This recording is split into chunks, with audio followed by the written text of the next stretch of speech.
By the way, you can use, I got my hotspot up here if we need to use it from my phone.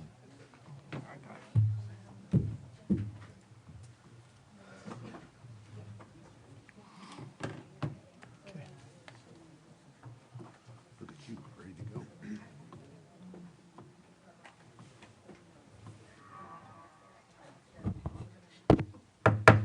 I'd like to call the Maumelle City Council meeting to order. The first order of business is invocation and pledge of allegiance. So at this time, I'd like to ask Alderman Vapurzian to lead us in that.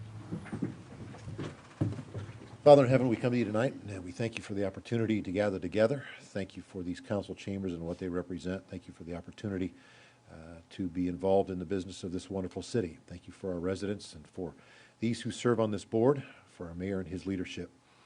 We understand that all wisdom comes from you, and we ask you this evening that we would rely on you and the comments and thoughts, the ideas that come forth here tonight.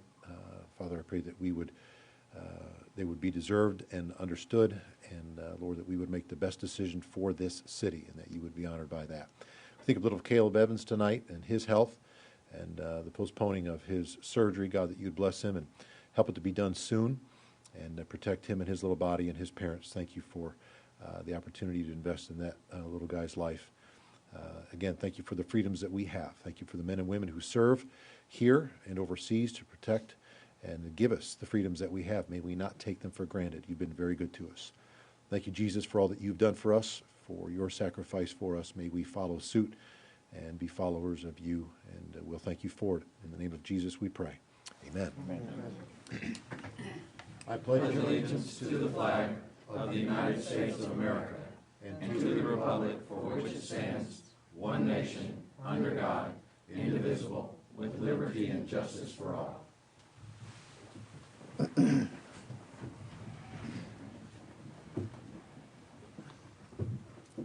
Thank you very much. The next item of agenda is under special guests and announcements, but it's actually the 2017 State of the City. And so I've prepared remarks, and then I've also had all my department heads prepare remarks. And we're going to go through those, and it's 16 pages long, so I'll apologize in advance for that. But I will not read every word, but I will read a lot of it because I think it's important for the city of Maumelle and for our residents to know this information. And if you will bear with me, it seems like every time this time of year, I'm struggling with a sinus infection while I try to read this. And so apologize for my voice in advance if it cracks and I may have to take a water break. But I'll now present the State of the City 2017. Members of the Maumelle City Council, department heads, city employees, and my fellow citizens, as required by Arkansas law, I'm pleased to report to you the state of the city of Maumelle. March 1, 2016 was a significant date for the citizens of Maumelle. Maumelle Water Management merged with Central Arkansas Water as the water utility provider for Maumelle. On that same date, North Little Rock Wastewater Utility assumed the sanitary sewer operations for the Maumelle customers of Maumelle Water Management. Maumelle Water Management had been the water and wastewater utility since the early beginnings of Maumelle in the 1970s. Although it required a rate increase, the benefits for the customers is that it means a better quality of water and a long-term water supply for the future. Currently, Central Arkansas Water has 2 water supply lakes serving their customers, Lake Maumelle and Lake Winona. Central Arkansas Water also has future water rights in Lake DeGray for any future water source needs. The required 30-inch transmission line to bring treated CAW water to Maumelle will be under construction in February 2017 and will be completed in March 2018. Upon the completion of the transmission line, Maumelle will be off well water for the first time in the history of Maumelle. North Little Rock Wastewater Utility is also constructing a 36-inch sewer interceptor to serve Maumelle that will allow the existing treatment plant in Maumelle to eventually be decommissioned. The wastewater treatment will move to an existing treatment plant located near the North Shore Industrial Park. This should result in reduced treatment costs by economy of scale and operating only 1 plant instead of 2. The changes in utility providers have resulted in higher rates for our citizens, but the quality of the water, not being dependent on wells, and an increase of treatment plant capacity makes it worth the cost in the long run for the future of Maumelle. Commercial and retail development continues to come to Maumelle as U.S. Pizza is nearing completion on Track D. The Child Care Network, a national child care network, is open and operating at their new location on Country Club Parkway adjacent to David's Burgers. Chick-fil-A has chosen to locate adjacent to Walgreens and has an approved site plan. Sonic has broken ground on a new facility directly adjacent to the Chick-fil-A lot. These two developments will complete the outlots on the frontage of Track D. The City of Maumelle had an annual operating budget of just over $11.6 million, including capital items, $11.1 million without capital items, with the general fund reserves of more than $5.5 million. This is well beyond the mandated amount of holding 20% in reserves. Street fund reserves are currently at $3.6 million. The overall financial condition of Maumelle remained strong during 2016. Revenues in the general fund increased by $234,108 as compared to 2015, and operating expenses were held below the budgeted expenses, even though they increased by $349,855. There was an increase in the fund balance of $179,627 for the year. The street fund balance increased by $191,556. The sanitation fund had a $38,459 increase in revenues, and there was also an increase in the sanitation fund retained earnings of $42,355 during 2016.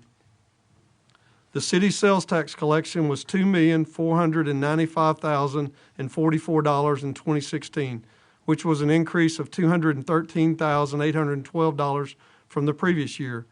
The county sales tax collection was $3,661,198, which was an increase of only $1,803 from the previous year, which still does indicate an improving economy in the city's retail sales.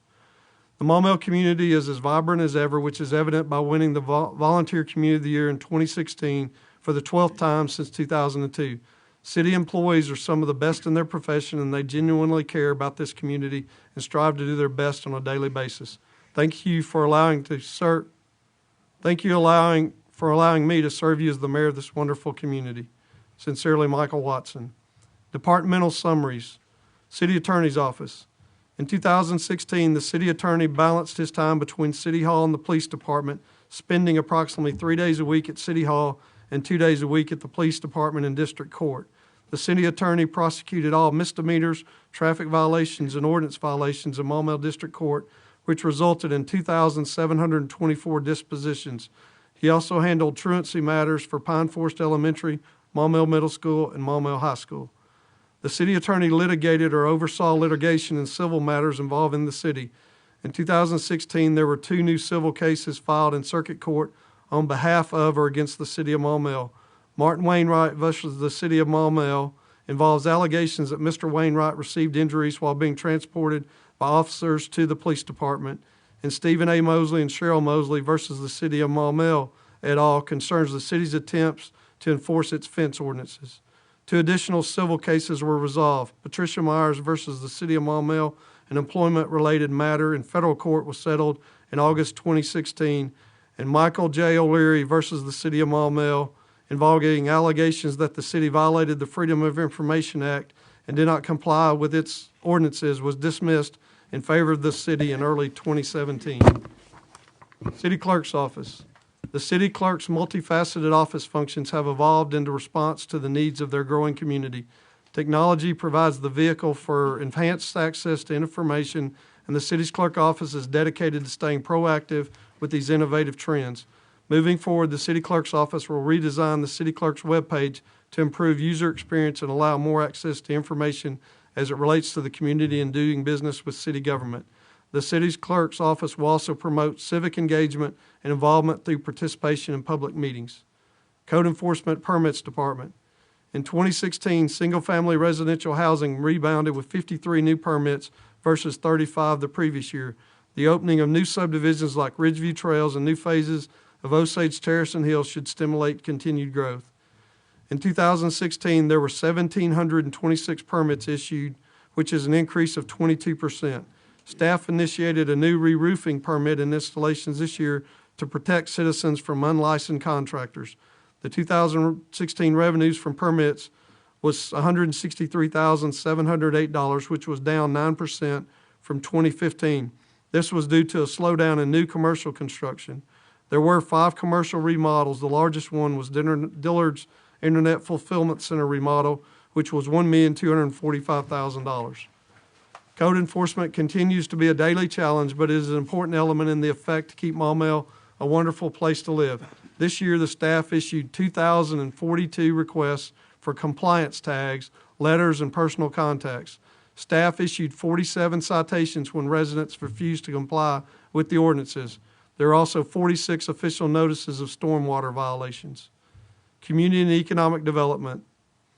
City officials met with Inbacor's local staff as well as the Canadian owners and members of Arkansas Economic Development Commission to discuss upgrading the facility and hiring and training additional employees.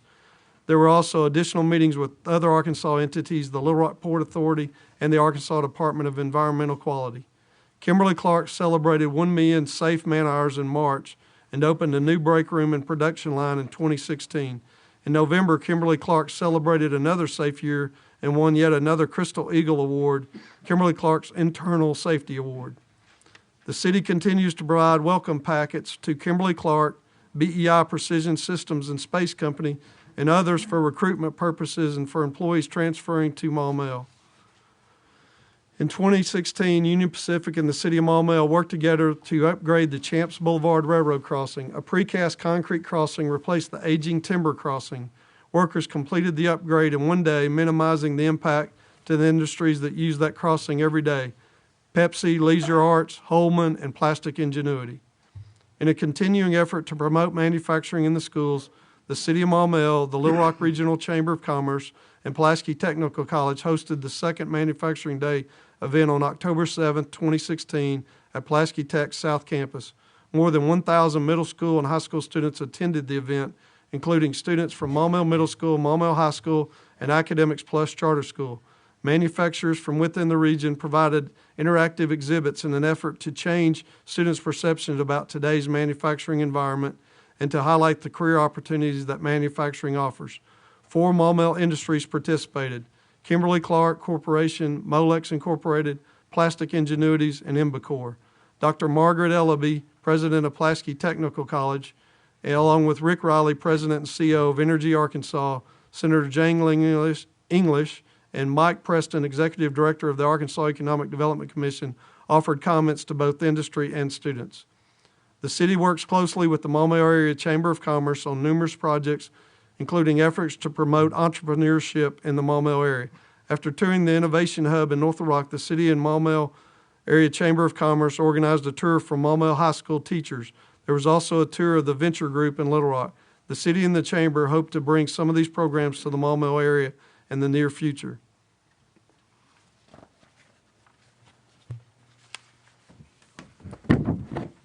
Taking care of existing businesses is a priority for the city of Maumelle.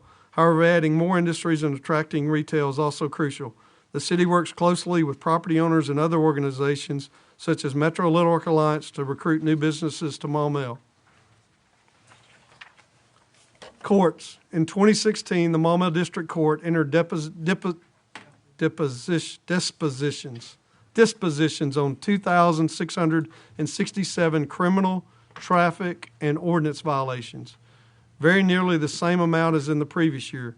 In all, the courts collected $207,476 in fines and $28,634 in probation fees, down $26,494.13 from 2015, a lesser downswing than the previous year. The court had 36 civil and small claims cases in 2016, with most civil cases filed by debt collection agencies.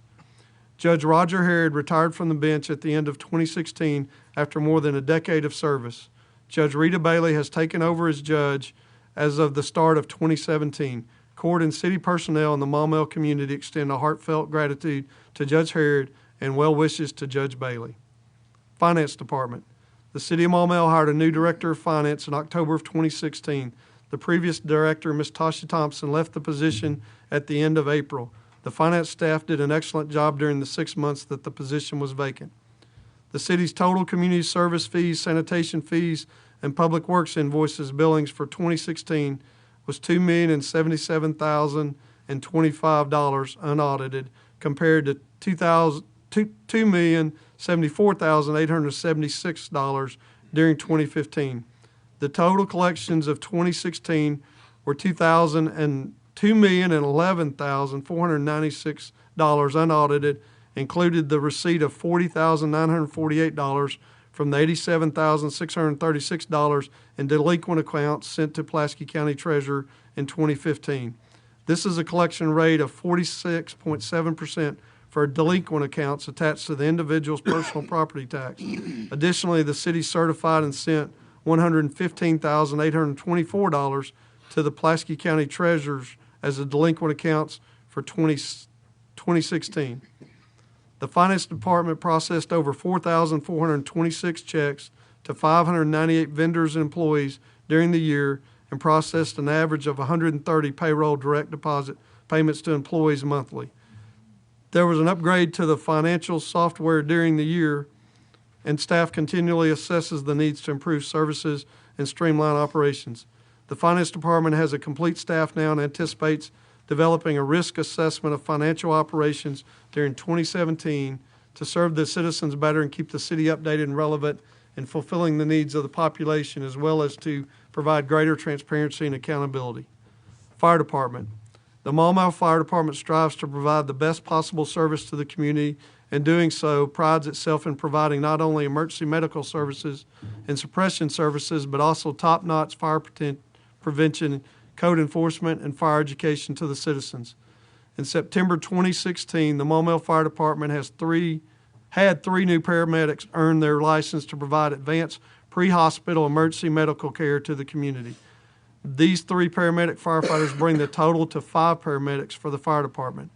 Now that there is final approval from the State Department of Health, it allows the fire department to supplement the services provided by MEMS ambulances. The 3 new paramedics for the Maumelle Fire Department are Aileen Walmsley, William McCullough, and Hunter McElroy. The total number of responses in 2016 was 1,622.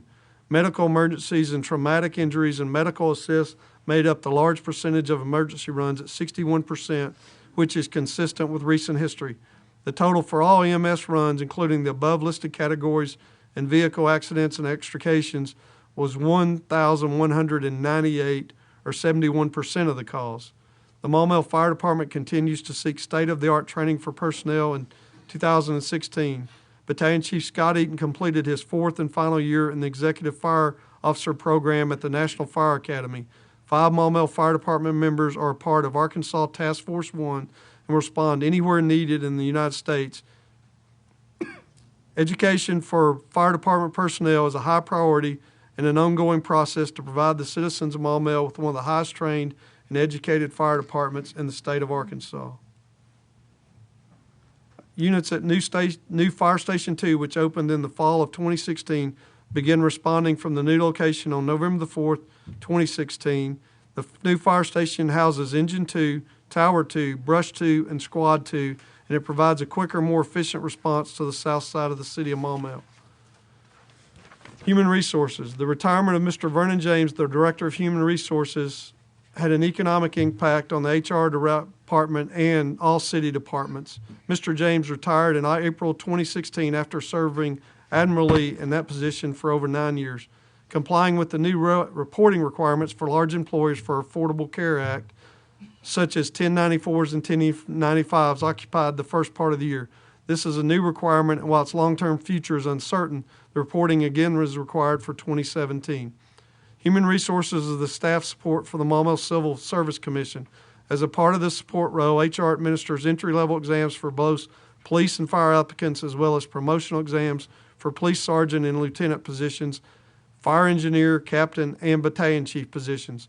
Normally, HR only administers 1 entry-level exam for police and 1 entry-level exam for firefighters. However, in 2016, we administered 2 entry-level exams for police. The need for the additional exams was due to turnover and the depletion of the certified list of eligible candidates. Parks and Recreation. Each year, staff looks at ways to enhance amenities so that the residents may enjoy the fullest quality of life that Maumelle has to offer. January 2016 was the beginning of many new tasks. However, it was also the month that the staff completed the construction of the 2 newly added softball fields, with the addition of sod and the installation of scoreboards being the final touches to the Diamond Center softball complex. This completion of softball fields allowed Maumelle to host the state softball tournament for 2016. At the end of 2014, Maumelle residents had various fitness center options to choose from locally. One option was a chain fitness center with special joining fee rates, which interested many of the city's fitness members. The new locations affected membership at the community center. There was a decrease at the beginning of 2015, but during 2016, several members returned after their membership contracts ended at the other locations or the businesses closed. Membership at the city's fitness center had an 18% increase in 2016. The weight room also received a new Stairmaster that has been a welcomed addition to the current equipment. As for the city's fitness classes, there was also a 16% increase in attendance for the year. While annually maintaining all parks and facilities with routine repairs and upkeep on a daily basis, the Parks Department is pleased to be able to make modifications that improve the needs of the city's heavily used facilities and parks. With improvements to certain areas of the park, such as widening the road at Lake Willisteen or refurbishing the spillway at Lake Valencia, there has been an increased usage as seen via current social media applications such as Facebook. There are numerous Maumelle residents checking in on social media who are utilizing and posting photos of the frequent usage of both parks. In addition, there were improvements made in several of the other buildings. Insulation was added to the second pod of the house on Park on the River to provide efficiency in cooling the facility. The fishing pier had to be rebuilt and reinstalled at Park on the River after flooding on the Arkansas River damaged the original fishing pier. The addition of several culverts improved the drainage on the wetland trails, which will assist in erosion control of the pass system. New flooring was placed in the civic room of the Jess Odom Community Center, and a new sound system was added to the multi-purpose room where taekwondo and fitness classes are held. The department looks forward to the addition of a pavilion at Lake Willisteen to allow more family or social gatherings at the park.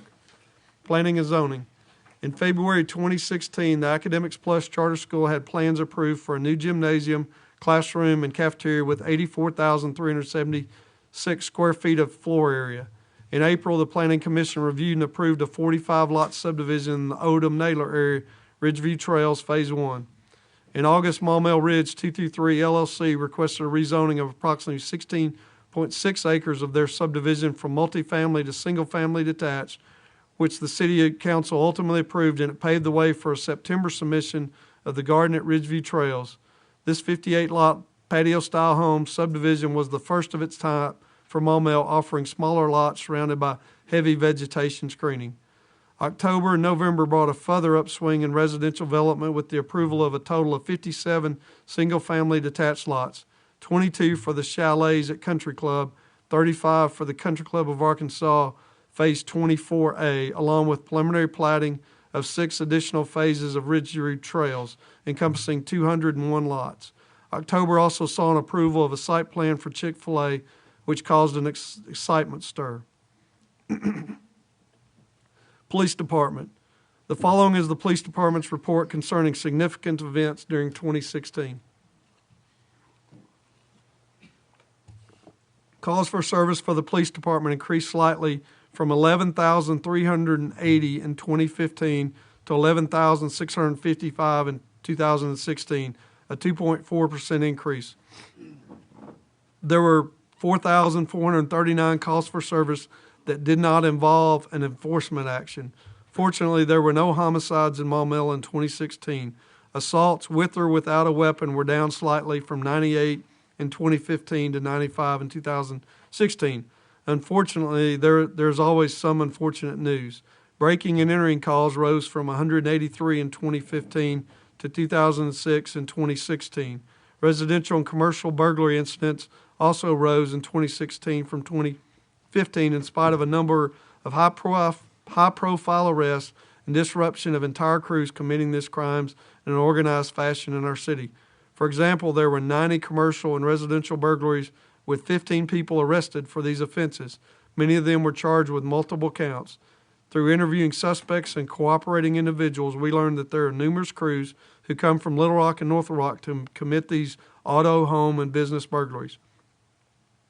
Fortunately, the Maumelle Police Department has an outstanding relationship with these agencies and through the spirit of cooperation, several of these suspects were identified and charged with multiple offenses. It's important to note that the outstanding partnership the Maumelle Police Department enjoys with residents has been extremely helpful in the identification of criminal suspects, leading to arrests as well as preventing crime before it occurs. The training division coordinated and conducted 1,040 hours of in-service training this year compared to 716 in 2015. There were 672 hours of training from other resources such as the Criminal Justice Institute. 3 officers received training through the Basic Police Academy, and the department hired 3 other officers already certified from other agencies. Some of the highlights of the year included being one of the first agencies in Arkansas trained in the use of Narcan, a drug used to stabilize a person overdosing on opiates. Additionally, every sworn member of the department has been equipped with a kit containing Narcan with instructions on how to use it. In 2017, the Maumelle Police Department expects to increase the school resource officer program by 1 officer to meet the growing demands of Maumelle's local schools. Finally, the Maumelle Police Department is currently going through the process of being an accredited agency with the state of Arkansas, demonstrating that our department's officers and police policies are compliant with state standards. We fully expect to reach that accreditation by the end of the year, which will be an accomplishment that everyone can be proud of having achieved. Public Works. Public Works operates with 39 full-time employees, all of whom are responsible for a wide range of duties. In addition to the extremely important ongoing routine responsibilities, Maumelle Public Works achieved several notable accomplishments in the year 2016. One of the most newsworthy accomplishments was the notable decline in workers' compensation injury claims filed by Public Works employees because of investing in training and education for our employees. Safety training, mandatory weekly pre-trip inspections for non-CDL drivers, and mandatory daily pre-trip inspections for CDL drivers were a lot of the focus of this past year. Safety was encouraged and promoted. Another notable accomplishment was maintaining the increased employee retention rate from the previous year, which should have a direct correlation in the quality of services provided to the residents. In the Animal Services Division, there were 7,716 calls for service requests. Another 7,500 emails were sent from citizens, Maumelle Friends of the Animal members, and others asking questions and or requesting services, making the total points of contact 21,374. Total points of contact in 2015 were 18,642. Maumelle Friends of the Animal spent a total dollar value of $62,888.35 to assist the shelter's animals. Certainly the relationship and humanitarian efforts with the Maumelle Friends of the Animal community helps produce the healthier animals for adoption. The assistance from Maumelle Friends of the Animals prevented many animals at the shelter from euthanasia. The Street and Stormwater Management Division had a change in leadership as former Supervisor Mike Hogan became the Public Works Interim Director in July. This change allowed Jason Bargill to serve as the Interim Street Supervisor. This division still consists of 4 full-time employees. In 2016, the street crew completed over $50,000 worth of street improvements throughout the city. The City Council approved $390,000 for street improvements for 2016, with $90,000 allocated for in-house repairs. In late 2016, this crew began a $225,000 street overlay improvement project with Cranford Construction as the winning bidder. Maumelle residents continue to respond favorably to the efforts and hard work of the Sanitation Department. Curbside recycling tonnage has held steady since its implementation in February of 2014, with no significant increase or decrease in the weight of the recovered recyclables. Since beginning the single-stream curbside collection program, the city has spared approximately 1.3 million pounds from going to the landfill each year. The sanitation crew collected and disposed of 16,041 cubic yards of household solid waste and 4,250 cubic yards of compacted yard waste at a combined cost of $93,658.74.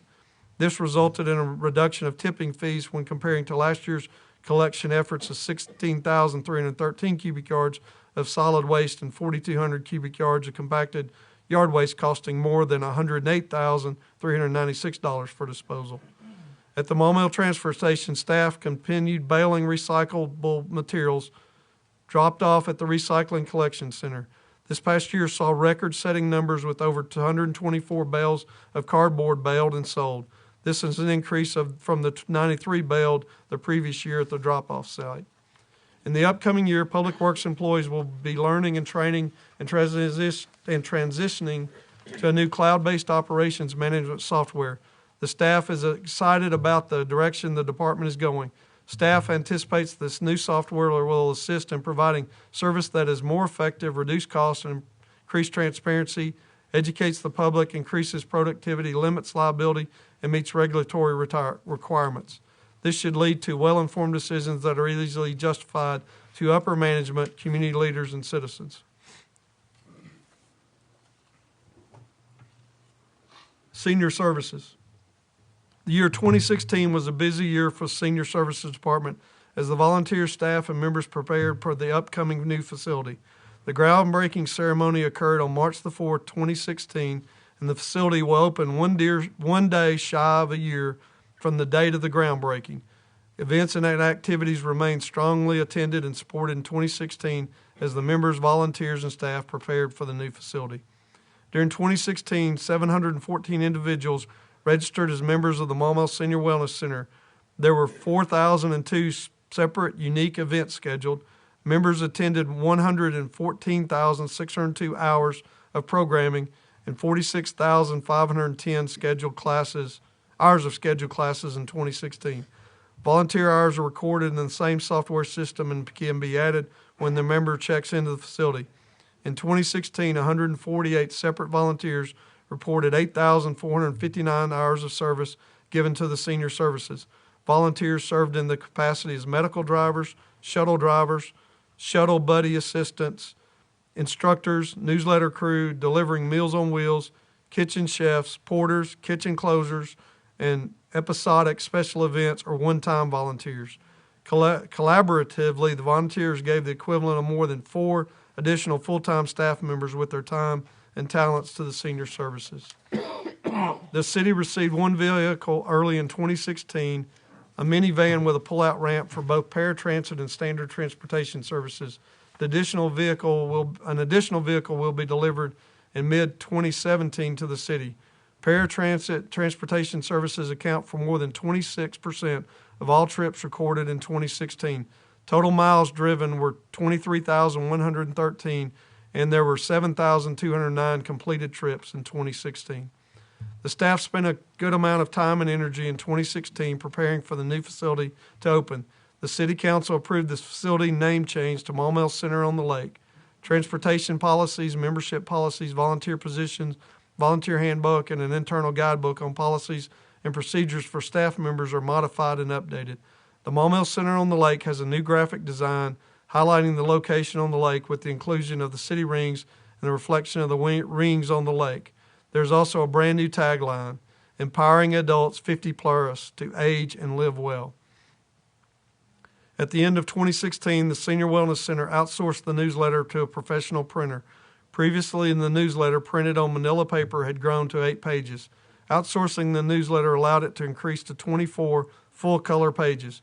The printing company included 4 1/2 pages of advertisement in the newsletter to cover the cost of printing.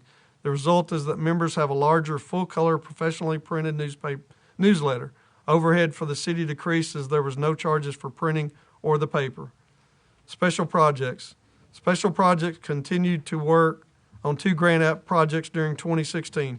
One grant will allow the city to build sidewalks along Edgewood Drive and Lake Point Drive. This will allow easier access to the schools, businesses, and city facilities in that area. The city also received a grant to build another section of the wetland walk trail and a pier into the wetlands. This will allow wildlife viewing and research groups to take water samples. The special projects manager is the city's representative to North Rock Wastewater. North Rock Wastewater staff approached the city about putting a walking trail on their maintenance road along White Oak Bayou. This project will be considered in 2017. 2013 bond projects. Counts Mass Extension. The roadway is currently 68% complete, with most of the current emphasis being on the construction of the bridge deck. The water and sewer plans for the area are under redesign to take advantage of the installation of the transmission lines by Central Arkansas Water and North Rock Wastewater Utility. Fire station number 2. The fire station was completed last year, and the Maumelle Fire Department has been operating out of that station since November 2016. Crystal Hill roadway widening. The roadway plans are 90% complete, and as soon as all the right-of-way needs are acquired, the project will be bid for construction. 2015 bond projects. Maumelle Senior Wellness Center. The Maumelle Center on the Lake will be completed within the next week. A grand opening is scheduled for March the 3rd, 2017. Everyone is very excited about moving into this new facility. City Hall project. Selection of an architect will be made in the spring, summer of 2017 to develop a set of construction plans. This project had to be delayed until Senior Wellness Department moved out of its current facility. The I-40 interchange project. The engineering design plans are being done at this time, and a 30% submittal will be sent to the Arkansas Highway and Transportation Department in March of 2017. That concludes the state of the city, and I apologize that it was read, but there was a lot of items in there, and I didn't want to miss anything. This will be on our website if anybody wants to review it, and I did not read every word, I promise you, but there's more information in there if you're interested in it. But it'll be on the city's website under the mayor's section tomorrow.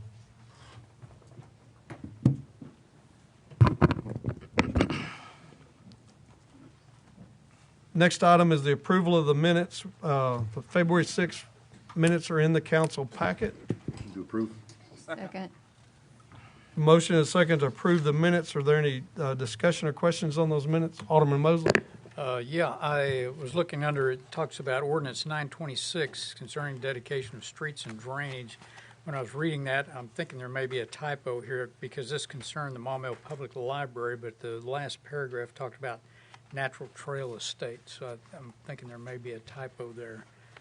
Does that make sense?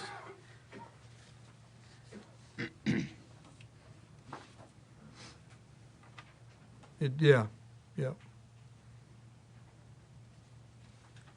We'll get that correct. Yeah, we can get that corrected. All righty. So, I'd make a motion to correct that. okay, all right.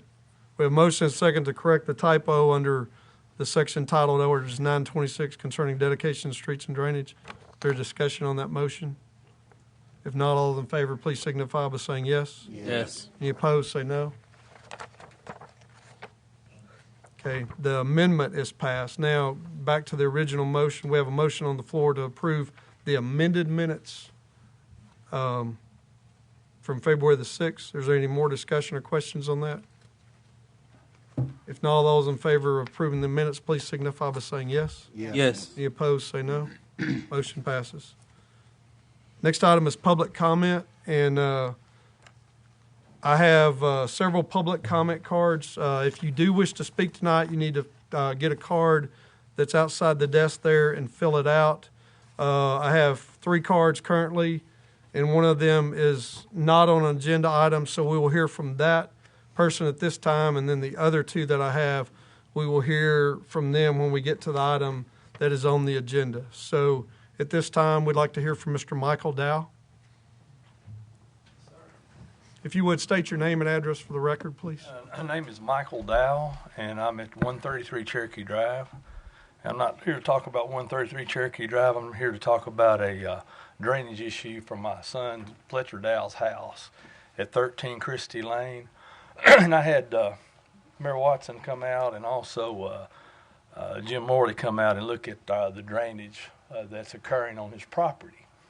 And I don't know who the alderman is here on Christie Lane, I'm not familiar. but I would like to probably meet with that person here a little bit later. I don't know who that is. But anyway, the situation is it's a surface water drainage issue coming from a open area behind Fletcher's residence at 13 Christie Lane. It was, I guess, assumed developed in the 1980s, and it affects probably about 10 to 15 residents in that particular neighborhood. The city, when we met, we discussed several different alternatives, and I don't think an alternative was really reached. So that's the reason I'm here to ask the city what type of relief, if any, they can do for those residents, and just open it up for y'all's comments to tell me what possibly could be done. Well, I mean, I met with Mr. Sure. Dow, Right. right. And we looked at it, Jim Worley looked at it also. Basically, it's surface water.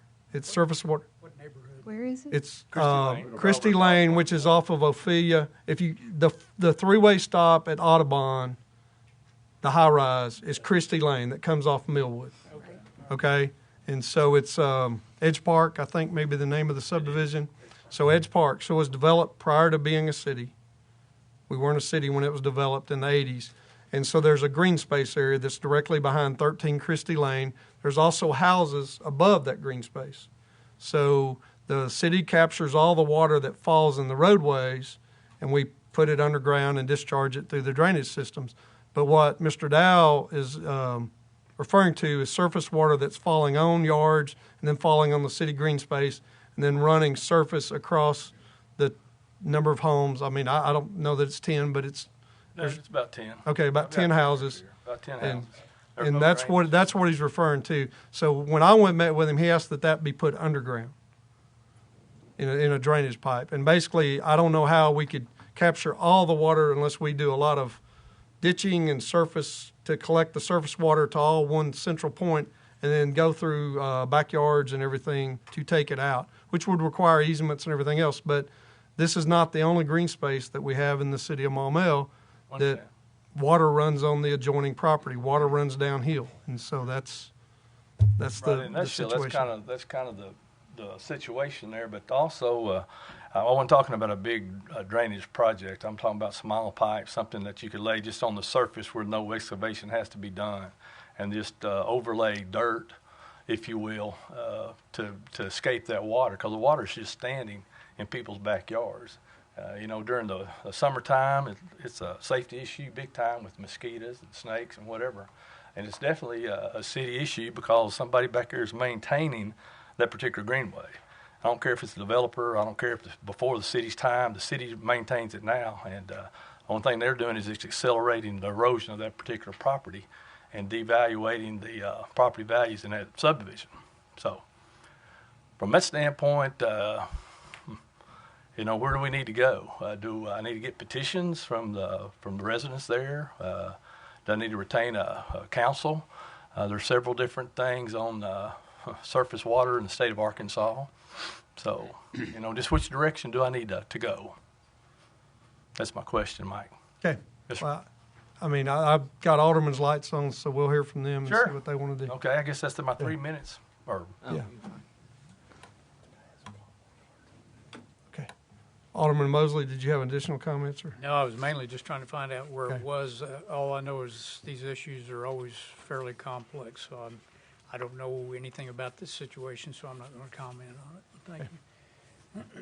Alderman Anderson? Thank you, Mr. Mayor. Is that area designated as a water retention area, or is just No. how whenever you're doing a development, It's an you have open to- space, and it's simply a walking path through that area, and then some trees. Okay, so whenever there was development before that, they have their own water retention plans, or no? This was all done prior to Before the, that. the ordinance that went in that required detention. Okay, that's what I was trying to find out. Thank you. Alderman Vapurzian? This is year-round. Is this another one of our spring situations? No, it is not a spring situation to the best of my knowledge. It's just surface water. And If When- it's surface water, then is it year-round, or is it only when it rains? well, it rains year round. It does? Yeah. Wow. Yeah, surface water, correct. So you're below Every sea time it level? rains, sir. Are you below sea level? No, MSL here at Maumelle, I'm not sure what it is, but I believe it's a little bit higher than that. I know it rains year-round. well, and the only, and we did talk about a French drain, but I thought Mr. Dow was going to put that in. We cannot put in a French drain. By our rules and regulations, we have to put in a minimum of 18-inch pipe. So, I mean, there's, and it's just like if we collect the water that's running off of the city green space, there's still going to be water falling on Mr. Dow's property and then running off. And so how often would you put a catch basin or grade inlet or something like that? So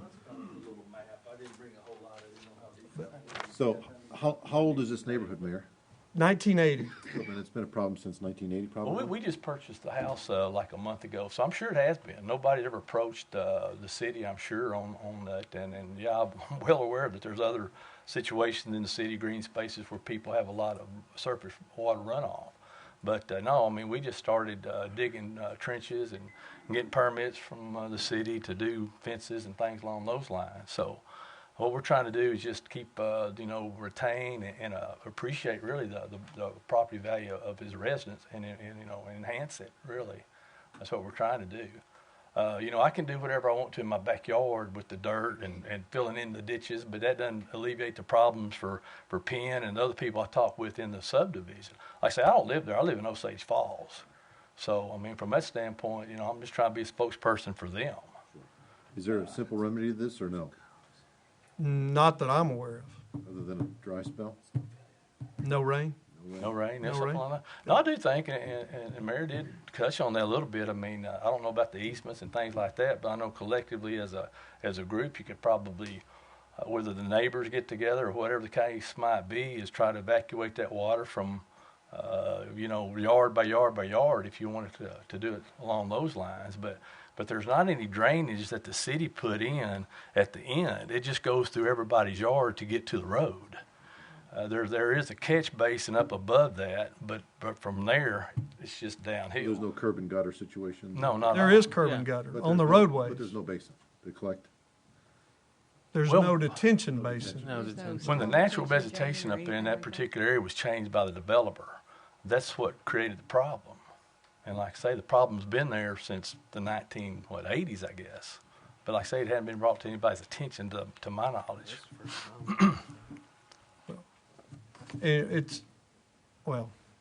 We can't do work on private property. The city of Maumelle can't. So we can't evacuate every yard with I water. understand that. So, I can have the engineers look at it. I can bring a cost estimate back to the city council and see if they go for that. But that's the best I can tell you that we could do. Okay, and like I say, from that standpoint, then that's great and fine, but like I said, a petition and lawsuits, just read up on surface water and Arkansas water rights. So, thank you for letting me comment. Well, if you hire counsel, I would suggest he contact our I'm looking counsel. at him. That's what I am. I'm Okay. looking at him, so that's fine. Okay. Appreciate it. All right, thank sir. you. Mayor, is that Ward 2? It's Ward 3, I believe. Is that Ward 3? It's I'm right not on the sure. border. I'm not sure which one it is. It's right on the border of our. It's not Wards. 4. I know it's not 4. We got it. We'll figure it out for you, sir. Oh, okay, all right. Is your comment on agenda item? Okay, thank you.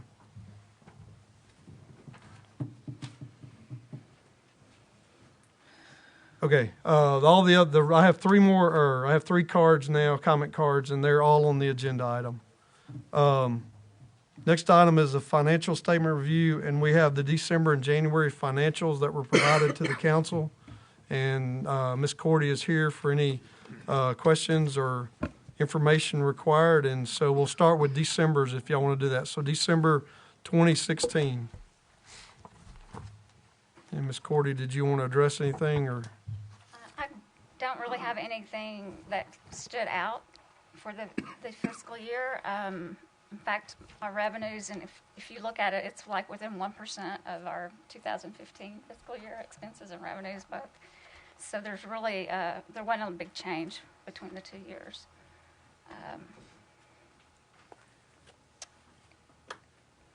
Let's see. Alderman Mosley?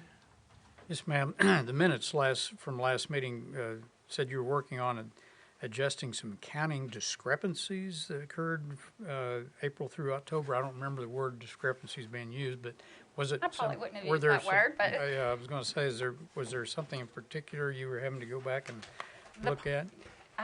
Yes, sir. I was going back and looking at payroll deductions for withholdings of health benefits, those types of things. Okay. There was some inconsistencies with a start date, like when an employee started, we wait 60 days before their insurance starts. And there was some inconsistencies in that during that period of time. And so I wanted to go back and verify that the individual had coverage and was paying for the coverage that they had at that time. Okay, so the delay didn't, I guess we had a 1 month delay in looking at the Decembers here. It You didn't find anything surprising or that were material I did adjustments? not. There are a few people that I didn't give a half a month of insurance back to employees. So, but other than that, there wasn't Okay. anything unusual. Okay, that's all I was interested in. It looks like, from the estimates that we were working with on budget, it looked like we did not save quite as much as we were looking to maybe in the budget process, but we still came out in the black for the year by, I guess it was almost $200,000 or something here. That's correct. For the 180. general fund. Yeah. So that's good. And all is in, I assume, all the capital expenditures and everything are in? Yes, sir. Any capital expenditures that were not completed were carried over into this current year that they haven't, if they didn't start them. Okay. If we had a PO outstanding for that, it just carried it forward. That's all the comments I had. Thank you. Okay. Any other comments on the December 2016 financials? Alderman Vapurzian? Just going off the state of the city, so if I added up the street, or general fund, street fund, and sanitation, looked like we were in the black about 400. Is that correct? Somewhere in that roundabout estimate? 179, 191, and I think 38? Yeah. Oh, that'd be- for the increase. Yes. yeah, that'd be I was correct. like, Yes, what? yeah, I'm sorry. Yeah. Sorry, yes. That'd be correct. Okay, thank you. If there's not any other questions or discussion on the December 2016, I'd entertain a motion to approve. So moved. Second. It's been motioned second that the council approve the December 2016 financials. Is there any discussion on that motion? If not, all those in favor, please signify by saying yes. Yes. Any opposed, say no. You also have the January 2017 financials in front of you. Is there any questions or discussion on the January financials? I do just want to make one comment on the it says on the page 4, I think it's actually on each page, 2, 4, and 6. It has the last year's, and it has last year as 2015, and it's actually 2016, so it's a typo that I've corrected. And the only other item that I've corrected is that on page 5, the fund balance for streets is restricted. It's in the unassigned category, and it is all How restricted. did your classifications change? I saw we got a new note on that. Or was it just a? Oh, it's an old note, actually. old note? Yeah, Okay. it's an old note on the Okay. summary on that back page. Okay. Yeah.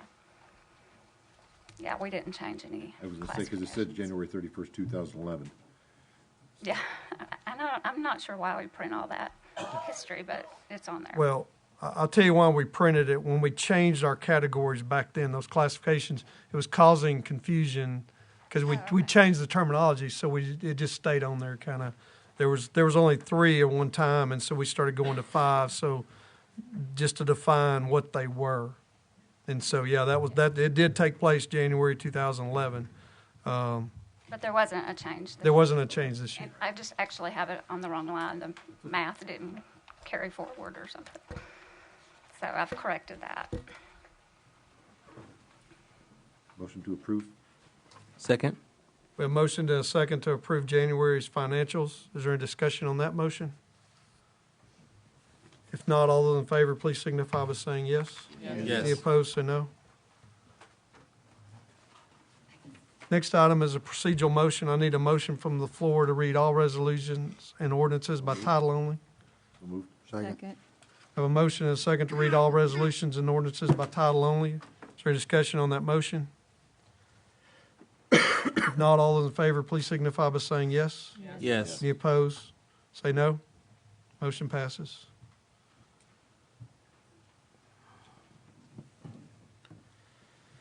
Under unfinished business, we have the second reading of ordinance number 922, amending the sign regulations. Madam City Clerk, if you'd read that by title only. Be it enacted by the City Council of the City of Maumelle, County of Pulaski, State of Arkansas, an ordinance to be entitled Ordinance Number 922, an ordinance amending the City of Maumelle sign regulations. Okay, this item is on second reading. I do know that there's members of the sign task force here. They're present tonight. Alderman Holt had requested that they be here. tonight to hear the discussion on this. Also know that Mr. Jim Morley, our code enforcement director and the sign ordinance director also is here and probably knows more about the sign ordinance than anybody in this room. Maybe the task force knows as much as him now, but it's probably a close. No? Okay. But so if there's any questions or for the task force or for our city attorney who helped draft this very difficult ordinance. Yeah.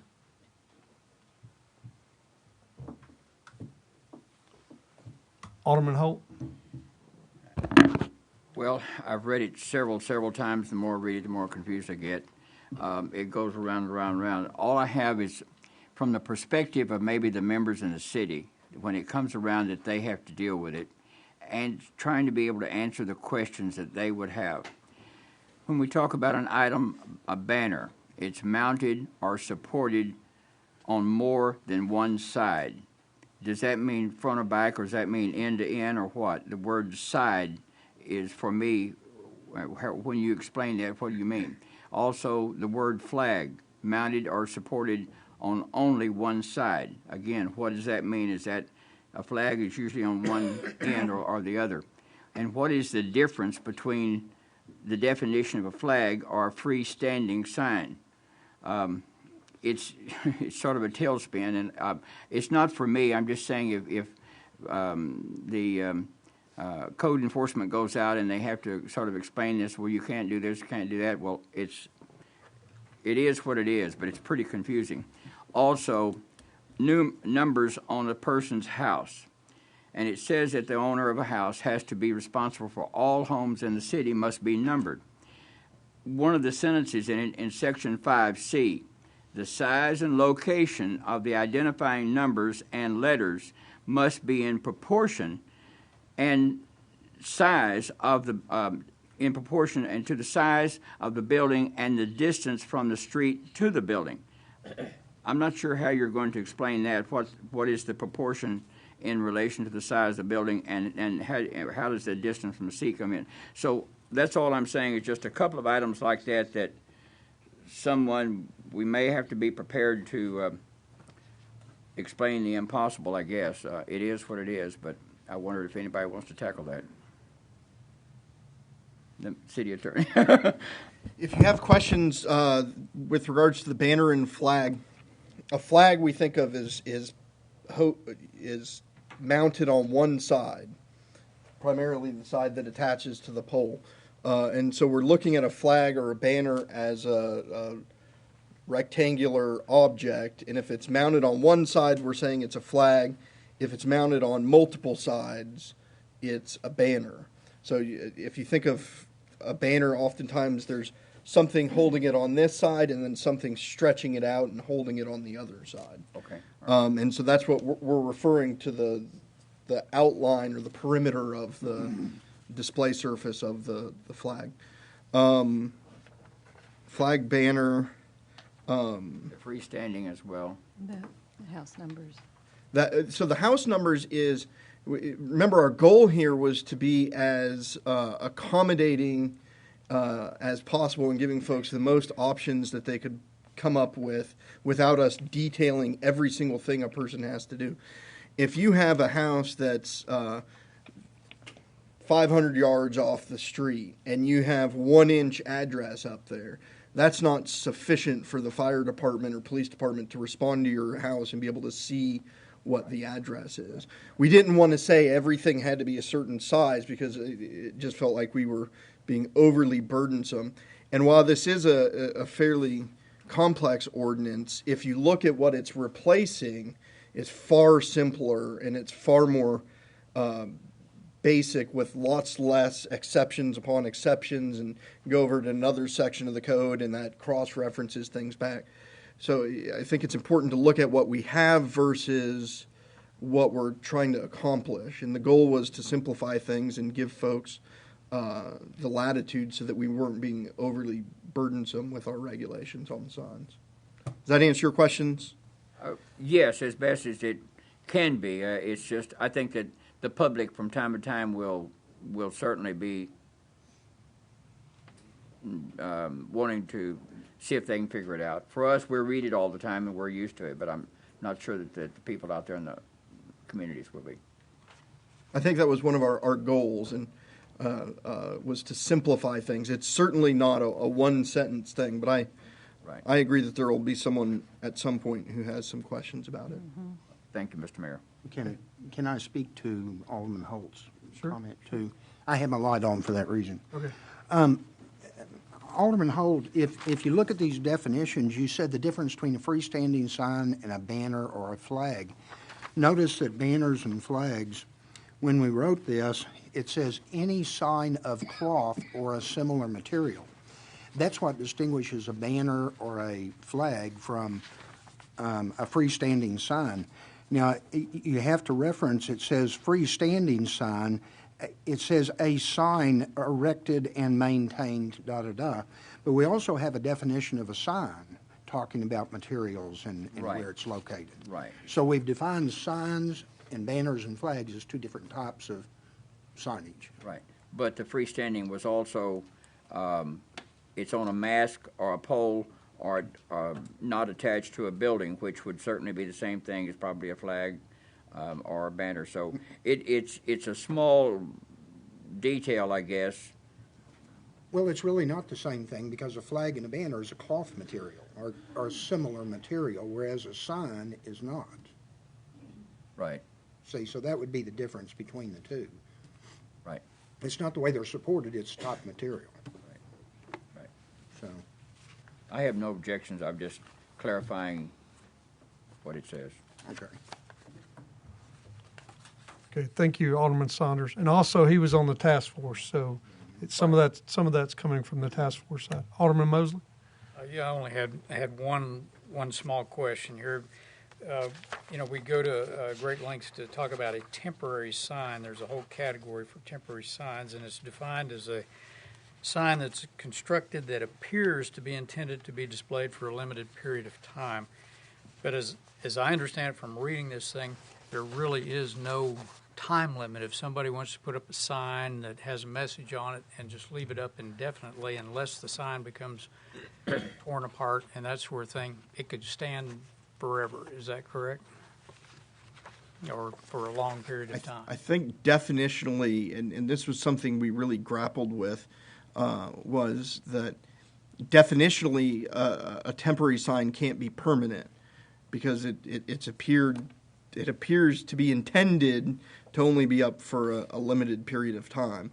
And so naturally that wouldn't withstand, whatever construction of the sign that wouldn't withstand extended periods of time. But there would be nothing preventing someone from getting let's use a corrugated plastic sign that we're all familiar with, especially come election time. That would be a temporary sign, but it would be feasible that you could plop it in your ground and leave it there until your children graduate from college and buy the place, and the sign may still be remaining. Okay. And there's nothing preventing someone from pulling it out, replacing it with a shiny new one, and putting it right back in that same location. Thank you very much. Appreciate the clarification. And what I think of temporary signs, what I typically think of as a construction site. So you put up a sign that says, XYZ chicken place coming soon, and then they put the contractor's name under it and that sort of thing. And it's usually built out of a 2x4 frame, and it may be a sheet of plywood that's painted. So that's what I think of when I think of temporary signs. When I think of temporary sign, I think of for sale by owner sign, for a Go Bruins sign, or Okay. whatever that you leave up, or I love Easter or whatever. Right. So that would be a temporary sign. Yeah, too, I yeah, guess. yeah. So I agree. Those are temporary signs. Hopefully, unless you don't sell your house or don't sell what. Yeah. As slow as it is to sell houses, you may need it out there for a while. Thank you very much. All right. Are there any other questions on ordinance 922? Does anybody else from the task force wish to speak to the council? Mr. Swankart, if you would state your name and address for the record, please. Ray Schwankart, 132 Ridgeland.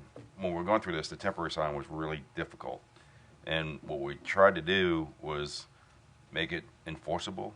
But if you say it's only good for 30 days, if I take it down for a day and put it back up, and then my 30 days start over again.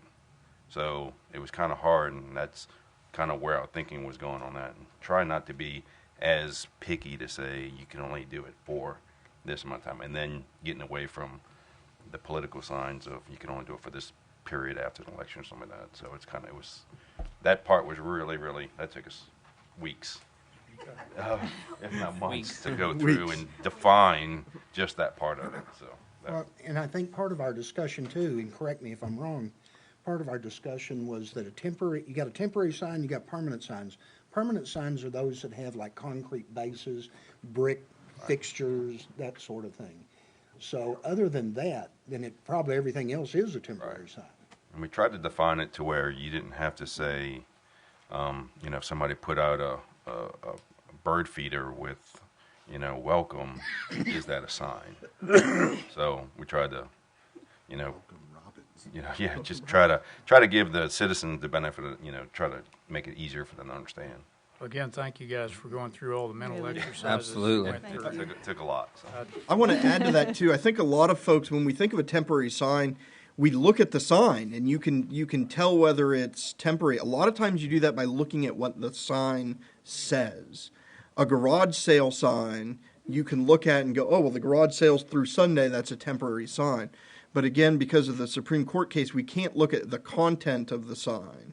You can't look at what it says, birthday party this weekend, the types of things that when you look at a sign you recognize. We had to strip that out, and we were left with a... And we started getting into detail of, well, do we need to do this and do that? And we started to say, well, let's just back up and not... And that's why we came up with, what you have in front of you for the most part. So. Thank you Thanks. again, sir. Thank you, Mr. Swankart.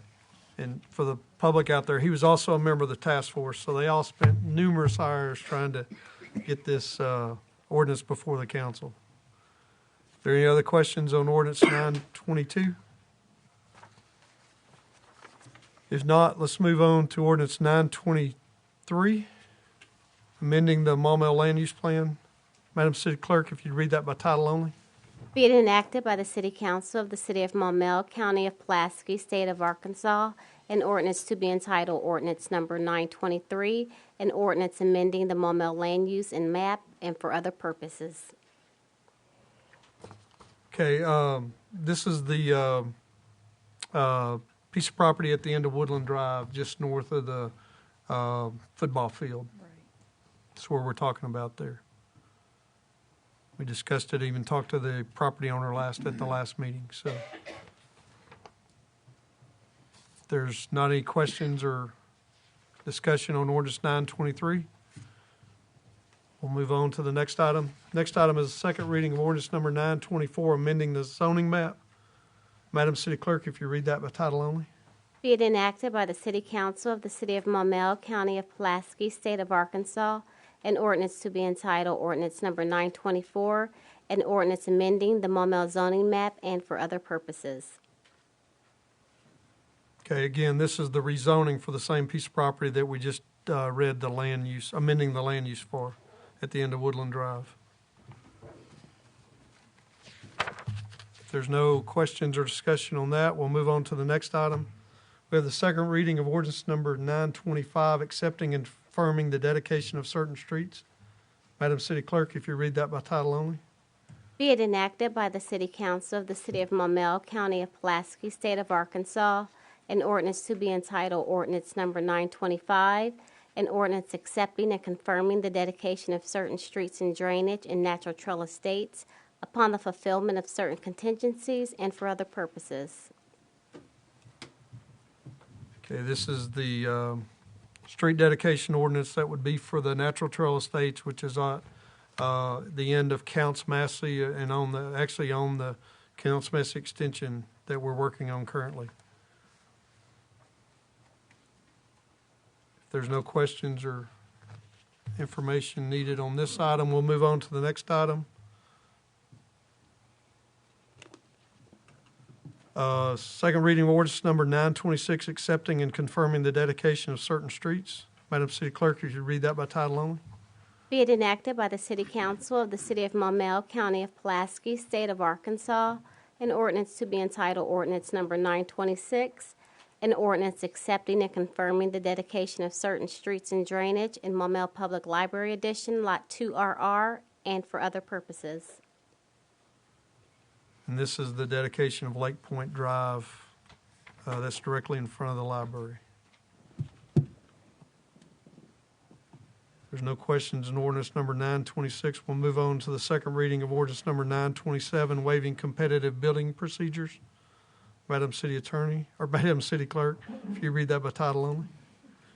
Be it enacted by the City Council of the City of Maumelle, County of Pulaski, State of Arkansas, an ordinance to be entitled Ordinance Number 927, an ordinance of the City Council of the City of Maumelle, Arkansas, declaring exceptional circumstances, waiving the competitive bidding procedures for the purchase of a Magna Grip exhaust removal system, and for other purposes. Okay, and this was discussed at the last meeting. Chief Ezel was actually here. He's probably out there right now, but basically it's to allow us to purchase the same type of equipment that we have in Fire Station 2, and we want to put it in Fire Station number 1 so that the fire apparatus would be able to attach to the same device. So if we went with a different product, we'd have to retrofit the equipment in order to swap stations. And so engine 1 is actually, that stays at Station 1, is actually already equipped with one of the attachments to correct to the one we have at Station 2 in case that engine was ever moved down to that location. So we're not trying to get out of bidding the process. We're just trying to get to the product that we already have currently in one of our stations. If there's no questions on ordinance number 927. Oh, I'm sorry. Alderman Holt.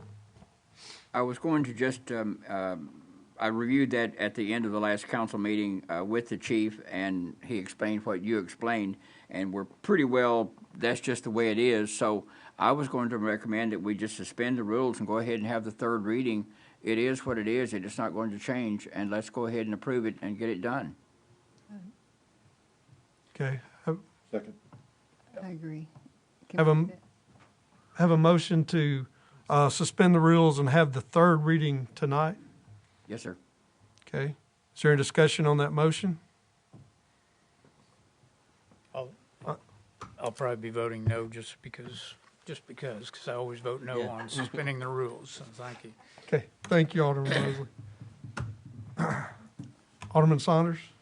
Well, unless it's an emergency situation or some critical situation, I'm just like Alderman Mosley. I normally vote against it, so I will have to vote no. I don't see any reason why we need to speed it up, so I'll be voting no also. Okay. Alderman Kelly? Thank you, Mayor. I'd like to point out that this is a device that exhausts the exhaust from the fire apparatus, and the whole idea is that each apparatus could be positioned at either station. It's a sole source requirement. You can delay it another reading, but it's not going to change anything. It's a sole source requirement because we have to have that type of device. Okay? Are you saying that we need to go ahead and get it now because it's a safety issue? I would. Why not? We might as well. Yes, it is a safety issue. It always has been. Chief Ezel, I think, has stepped in out there. He may be able to explain this a little bit better. Okay. Well, I'd like to hear what he has to say. Chief Ezel? My voice is going. Is yours gone? It's actually way better than it was the last time I was up here. It is a safety issue, but it is not something that, I mean, if you all decide you don't want to suspend the rules, I understand that. I mean, that was not something I was looking for. I've already advised Magna Grip that it would be after the first meeting in March, but you know, realistically, it is a safety feature, not only for our people, but anybody that comes into our station. It just gets the exhaust out of the bay to where you're not inhaling any of that. Would it be beneficial, and can it be done? If we suspended the rules tonight, could Magna Grip? Well, absolutely. I mean, I could order it early by a couple of weeks and get it in that much faster. Okay, well, I'll leave that decision to you guys.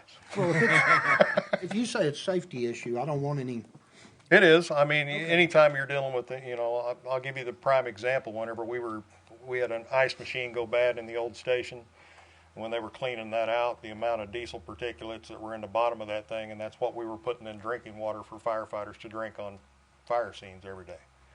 Okay. That's a big concern. I mean, that's carcinogens going straight into your body. The sooner we clean it up, I think it's the better. Well, I'm big on safety. I can vote for that. Okay. Thank you. Okay, thank you, Chief. There any discussion on the motion to suspend the rules? Alderman Williams? I'd like for everybody to remember that it's already been budgeted, that it's not going to affect the budget at all. Right. Right, Okay. does not affect the budget, that's budgeted. There's no other discussion. We have a motion to suspend the rules and have the third reading tonight. Madam City Clerk, roll call vote, please. Alderman Mosley, No? Alderman Saunders, Yes. Alderman Kelly, Yes. Alderman Anderson, Yes. Alderman Williams, Yes. Alderman Timmons, Alderman Vapurzian, Alderman Holt. Yes. Motion to approve ordinance 927. Oh, we got to read it first, please. Just a second. That's quick. Yeah. Second, third. All right.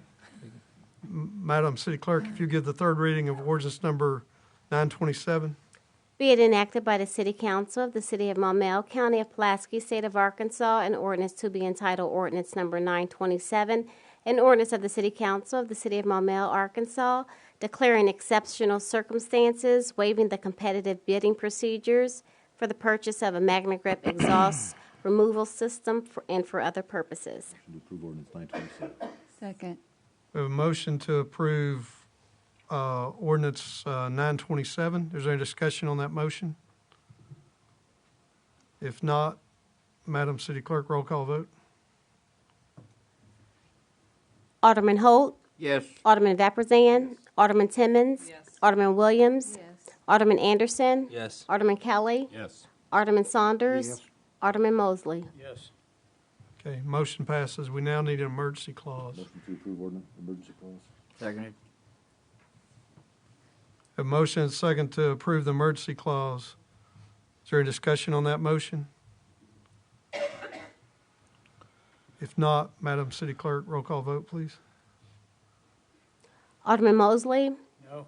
Alderman Saunders, Yes. Alderman Kelly, Yes. Alderman Anderson, Yes. Alderman Williams, Yes. Alderman Timmons, Alderman Vapurzian, Alderman Holt. Yes. Motion passes. So Chief Ezel, you can order the system now. Next item under new business is the first reading of ordinance number 928, A&P tax. It's actually advertising and promotion is what A&P stands for. Madam City Clerk, if you read that by title only. Be it enacted by the City Council of the City of Maumelle, County of Pulaski, State of Arkansas, an ordinance to be entitled Ordinance Number 928, an ordinance creating the Maumelle City Code Sections 2 through 591 and following, establishing the Maumelle Advertising and Promotion Commission and creating Sections 74 through 101 and following, establishing a gross receipts tax on prepared foods and upon gross revenues of cafes, cafeterias, carry-out restaurants, caterers, concession stands, convenience stores, grocery stores, food counters, drive-through restaurants, fast food restaurants, dine-in restaurants, and other such similar businesses that prepare food and beverages for on or off the premises consumption. Establishing a gross receipts tax on hotels, motels, and other meeting or party room facilities located within Maumelle, creating other Maumelle City Code sections prescribing other matters relating thereto and for other purposes. Okay, this ordinance is sponsored by Alderman Anderson, and so I'll turn the floor over to Alderman Anderson to introduce his ordinance. Thank you, Mr. Mayor. Thank you for everybody to come out and partake in this discussion. As my fellow fellow councilmen know, this is not a new thing that I've brought up.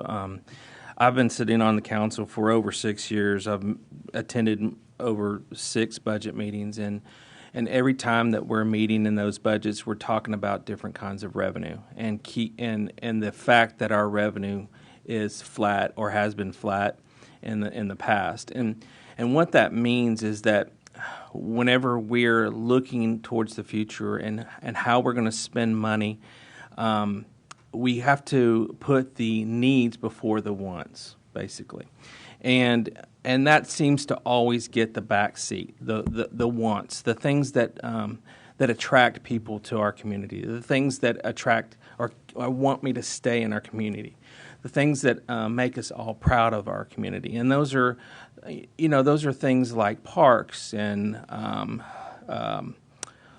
playgrounds and industry that comes in. That's very vital to the growth and to sustain our community. And so, in those budget meetings, we've decided that, or we haven't decided, but we talked about different ways that we could get new types of revenue. And one of the things that we've left on the table for years and years before I even became on council was the A&P revenue. And that is something that was pretty divisive back in the day, over 6 years ago. And that's understandable because it was different times. We were going into a recession. We were having economic problems. And we were, it was just not the right timing. So now we're coming out of that, and we're still don't have the amenities that I think that some of the citizens have talked to me about, and those can be things like let's see, you could have accessible playgrounds at every park, handicap accessible playgrounds or splash pads, or redoing some of the bathrooms at Lake Willestein. If anybody's ever had to use that, sometimes that's an embarrassment. And these are things that I'm thinking about whenever I'm talking about revenue from A&P. Those are things that can be petitioned from this commission that's set up by the state if we adopted this revenue. And they can be petitioned by elected officials. They could be petitioned by citizens. It's just another place that can give us the opportunity to maybe fulfill some of those wants that we want, instead of always worrying about if we're going to have enough revenue to take care of our needs. So I think it's going to keep us competitive with other cities around us. Every one of the cities within Central Arkansas has an A&P in place. Some of them are as large as 4%. And all we're asking for on this ordinance is 1.5% on the food tax, and then 3% on lodging. 1.5% is going to affect some of the citizens that do eat in Maumelle, but those same citizens in Maumelle are going to go down the boulevard, like I do, and eat at other locations that are levying a lot larger taxes, and that's in North Little Rock. So I think that it's time for us to make sure that we're staying competitive and making sure that we're doing what we need to do for our citizens. And that's why I've asked the Chamber of Commerce to come up and kind of give more information about how A&P works and how the structure works. I know there's a lot of misconceptions out there, and frankly, I didn't know a whole lot about it whenever I first came on as alderman. And I've learned over the years that it's really a tool. It's a tool that the city can use to promote itself. And so, if Alicia, if you're able, can you come up and give us a little more information about that? Good evening. Alicia Gillen, representing the Maumelle Area Chamber of Commerce. I feel like this is a seventh inning stretch. Do we all need to stand up and take a moment? I did gather a presentation. There, again, like you said, there's a lot of misconceptions about the A&P. Heard the radio show today, and I wanted to leave some facts out there. I did include in my presentation the laws that are associated with this, the questions that I've asked all of you, the questions that I hear from the residents, and then also the issues that people have expressed to me. And so I wanted to address all of those tonight. So what is an A&P revenue? It is also known as a hamburger tax, and it's is implemented currently in every major city in Central Arkansas. There are clear laws that define how this revenue can be spent and how the commission is established. And it is in advertising and tourist promotion means any public discussion or activity designed to inform the public of tourism, community, commercial, or recreational opportunities that are available in the city of Maumelle or the Maumelle area. So again, it is very broad on the things that it can help and support for our city. The purpose, in order to promote and upgrade the parks and the community events or opportunities, a gross receipt tax is necessary and designed to be funded according to the use of local restaurants, hotels, and similar establishments, rather than have the burden solely fixed upon the citizens of Maumelle. The reason why we included that in there is because a sales tax on everything would, of course, affect our groceries and would affect our gas, and the burden would be on our citizens. So this is something that we can, if we take the opportunity to go out, if our family comes in for lodging, or if we have visitors to our community, they can help with that tax revenue. In addition, the establishment of this tax will bring the creation of the commission designed to further the goals of the advertising and promotion of the city of Maumelle, which will be a benefit to the city as a whole. So why is it important? So as we know, the city of Maumelle is located near a large metropolitan area and offers many unique opportunities because of its size and location and proximity to natural areas, including the protected wetlands and the Arkansas River. As the city continues to grow, more and more of the events and city amenities are bringing visitors to our city to enjoy its parks and other opportunities. One of the most effective ways of advertising and promotion the city of Maumelle is through the promotion and the maintenance of its outstanding park system. As we know, that is the jewel of Maumelle. That is what we're absolutely known for, is our park system. So finding ways for us to showcase that more and give them the opportunities to expand. Who can be on the A&P Commission? This is very important. 7 people are elected to the A&P Commission. All 7 are elected by you, our city council.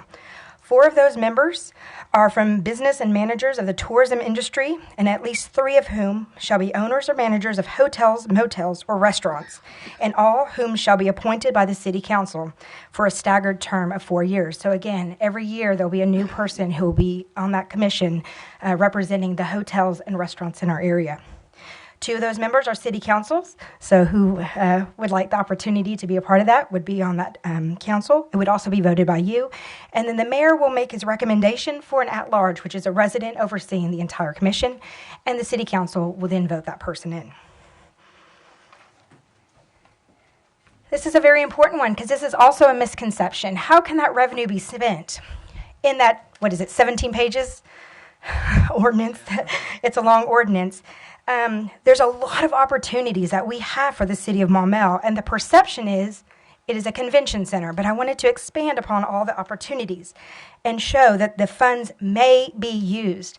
No funds have been allocated, no funds have been put aside at any time, because that's not our vote right now. The commission will establish once they are presented with those people that are coming before them.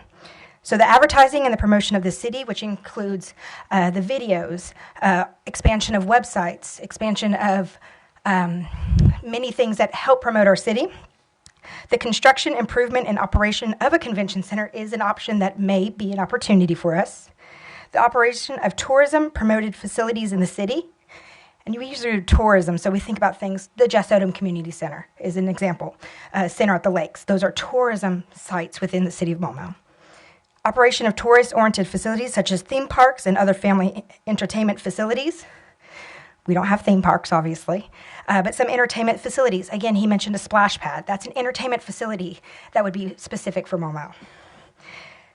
Some of the most important ones that are also listed on here, the retirement of bonds issued for the establishment and operation of other tourist-oriented facilities. So any bonds that we currently have that were for those type of industries are able to be paid for those retirement of bonds. And also the payment, principal, interest on, and fees and expenses in connection with those bonds. So this is a way that we can actually start to pay off those bonds more rapidly if that's something that the commission would like to enact. So there's a lot of regulations. It's not the Wild Wild West. So it's a lot of regulations out there. And so I've included a couple of those regulations about the notices when they have to meet. Those are under the procedures of the Gross Receipts Act and the Arkansas Tax Procedure Act. as well the ordinance of the City Council, including Ordinance 928, and the rules and regulations adopted by the Commission from time to time shall be applicable with respect to the enforcement and collection of the tax. So this is not only oversaw by the City Council here in our city, it is also regulated by the state as well. So what are our benefits? Why is this important?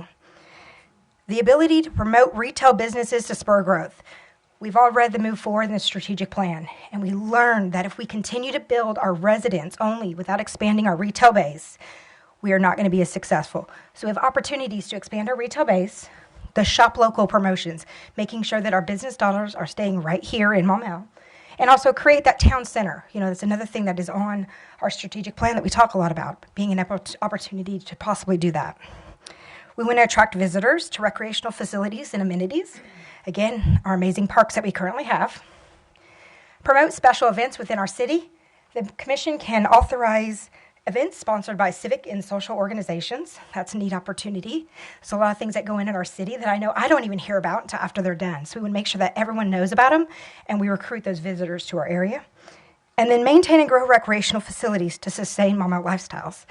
There's a few of them up there. Again, we've seen those have come before the City Council numerous times. Numerous times they did not even make it on the ballot. Indoor pools, therapy pools, event centers, splash pads, upgrade playground equipment, creation of music and arts facilities, soccer fields, wetland trails, a Christmas in Maumelle, and then also the Maumelle entrance sign. That was also something recently that has been discussed. So what is tourism in Maumelle? When you think of tourism in Little Rock, you know what that is. Every city has a different word for tourism. Take a look. This is our tourism. These are just the 25, 30 top things that I could think of that regard tourism. Maumelle Fourth Fest. That's tourism. How many people come to our city for those fireworks? Dragon boat races. I'm going to let you take a look at that. I'll also be sending you the PowerPoint. There's a lot of them up there. Veterans Day, the Fallen Soldier Flag Memorial. A lot of visitors come to our city for that as well. Puppy Pool Party, Polar Plunge. So who else is doing this? I want you to take a look. North Little Rock, 3% for hotel food and lodging. Last year, they brought in approximate revenue of $1 million. Little Rock, over $1 million. Conway, $800,000. Jacksonville, $800,000. Benton, $900,000. Sherwood, $900,000. Cabot, $900,000. Threw Hot Springs in there for fun, $6 million. With the proposed percentages that we're looking at, Maumelle is anticipating over $400,000 in revenue per year. But as you can see, cities that are comparable to ours, such as Sherwood and Cabot, are doing quite well with this revenue. So what does it cost? I'm going to go have lunch, $10. Currently, with the city, state, and county taxes, it's 80 cents. So we're adding an additional 15 cents on my $10 meal. Again, the $10 meal that I have. But when we're at the softball fields and those baseball tournaments are going on and they're eating at our restaurants, those $10 also, that 15 cents goes in to our coffers every single time.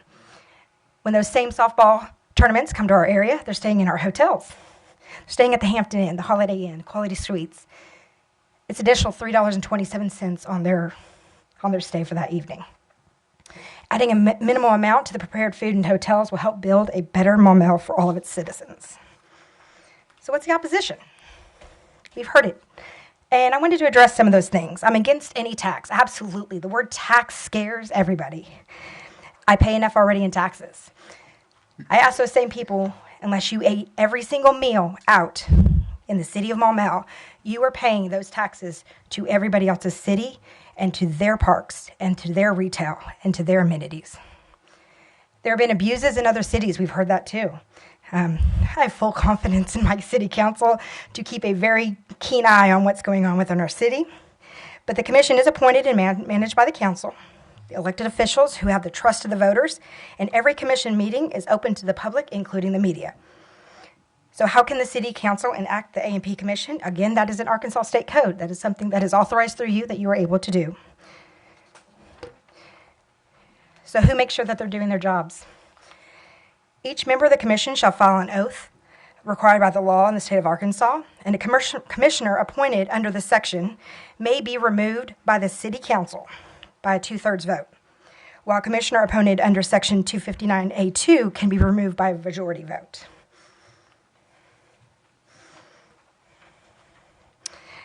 The other questions that we get is, the commission is not an elected position. How can they oversee my tax dollars? Again, all those positions are appointed by the city council, which you are a representation for the city of Maumelle. And the commissioners also shall make quarterly reports to the mayor and to the city council beginning 3 months after the oath of office, reporting in full on the operations of the commission, including accounting, receipts, and disbursements, and shall, upon request of the city council, furnish such other reports, data as may be required. The commissioner shall select a recognized auditing firm to submit any annual audits of the operations of the commission to the mayor and the city council. What is the maximum percentage allowed by law? 3% on hotels and prepared foods. And why do we need this? Pulled up a strategic plan today. Looked at page 38. Looked at page chapter 3, what we want to be. This is exactly what we talked about when we went through our strategic plan. Where do we want to go and what do we want to be? And those are the 4 goals that were established regarding economic development. It's going to be difficult for us to get there in our current operating budget, and these are opportunities that we can to get there.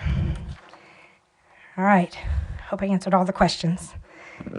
Thank you very much. I know you do that a lot better than I could ever. Thank you. Have a good night. Thank you.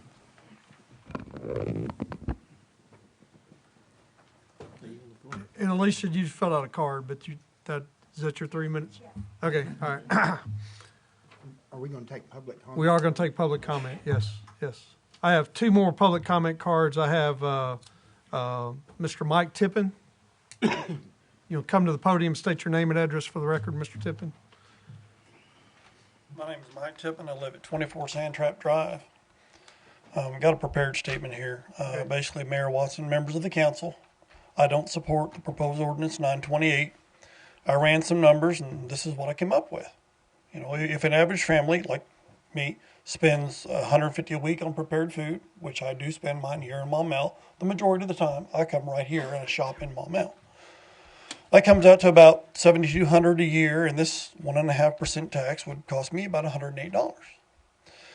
Maumelle residents are already burdened with the Maumelle water consolidation surcharges. We've got short-term ones for approximately 24 to 30 months, intermediate for up to 10 years, and then the long-term ones for the bonds for up to 25 and 30 years. So we're already paying that consolidation in the charges because of debt that was incurred and other circumstances that caused that consolidation to be necessary. So personally, I'll pay close to $300 in the water surcharge this year. And since the consolidation, my water bill has doubled while my consumption has decreased. I have less people in my household now, but my bill is still doubled. I feel that Maumelle residents do not need to pay another tax, certainly not for a discretionary program such as to promote tourism, and that proposals for such programs like this be put on hold until the surcharges are paid. Any proposed tax increases should be directed toward improving the infrastructure of the city so that we don't get into another situation like the one that caused the surcharge to be a necessity. Thank you. Thank you, Mr. Tippin.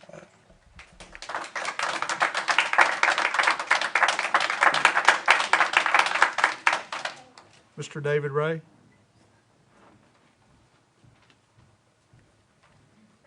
Thank you, Mr. Mayor and members of the City Council. My name is David Ray. I live at 3 Horn Rim Place here in Maumelle, and I'm here to speak against the proposed ordinance for the AMP tax.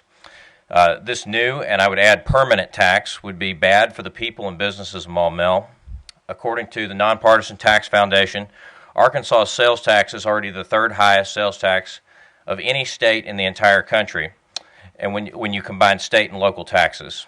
And this new proposed ad valorem tax would drive that rate even higher on everything from pizzas to burgers to burritos. Even a roasted chicken that I often pick up at the deli and Kroger would be subject to this new tax. And it's a bad deal for consumers. According to numbers from the U.S. Census Bureau, the average family in America is making less income now than they were 8 years ago, adjusted for inflation. Meanwhile, it seems like the cost of goods go up year after year, and families like mine are working hard every day to pay their mortgage, put gas in their car, deal with the skyrocketing cost of health insurance, save for kids' college, and put away money for retirement. At the end of the month, if there's any money left, Some of us enjoy sitting down at a restaurant and enjoying a nice meal. And the last thing that families like mine need is a new tax on top of all of the taxes that we already pay. Additionally, this tax will also hurt businesses that provide jobs in our community. Forbes reports that the average profit margin for restaurants between 2008 and 2013 nationwide ranged from a low of 1% to a high of 5.1%, meaning that during good times, this type of tax could keep a business from growing or hiring new workers, and during bad times, it could lead to layoffs or even closure. In addition to this tax increase, I'm extremely concerned about the manner in which these funds would be utilized. By creating an ordinance that will oversee all of this new tax revenue that will largely consist of individuals who are unelected by the voters and are therefore not accountable to the voters or the taxpayers who pay this tax. And yet, they will have the ability to spend our tax dollars. All of these projects that were listed that are thinking about being done, for the most part, are one-time capital improvements. I think it's odd that we would have a permanent tax to fund one-time capital improvements. And to punt these types of decisions to a board of unelected, unaccountable individuals, I think is fiscally irresponsible. And the last thing I'll say is this. Nobody likes paying taxes. We all know that. But taxes are necessary to fund the core functions of government. We all need fire protection, police protection, roads, and quality public schools. But what we don't need are higher taxes on things that are not core functions of government, like an advertising and promotion commission that's unelected, unaccountable, has wide authority to spend our tax money on things that are likely unnecessary to begin with. And with that, I would respectfully ask that each of you consider opposing this tax increase. Thank you. Thank you, Mr. Ray.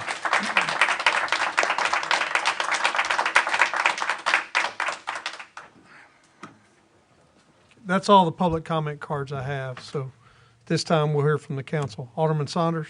Thank you, Mayor. Somebody has to go first. I'll be it. When Alicia was talking, well, let me back up just a minute.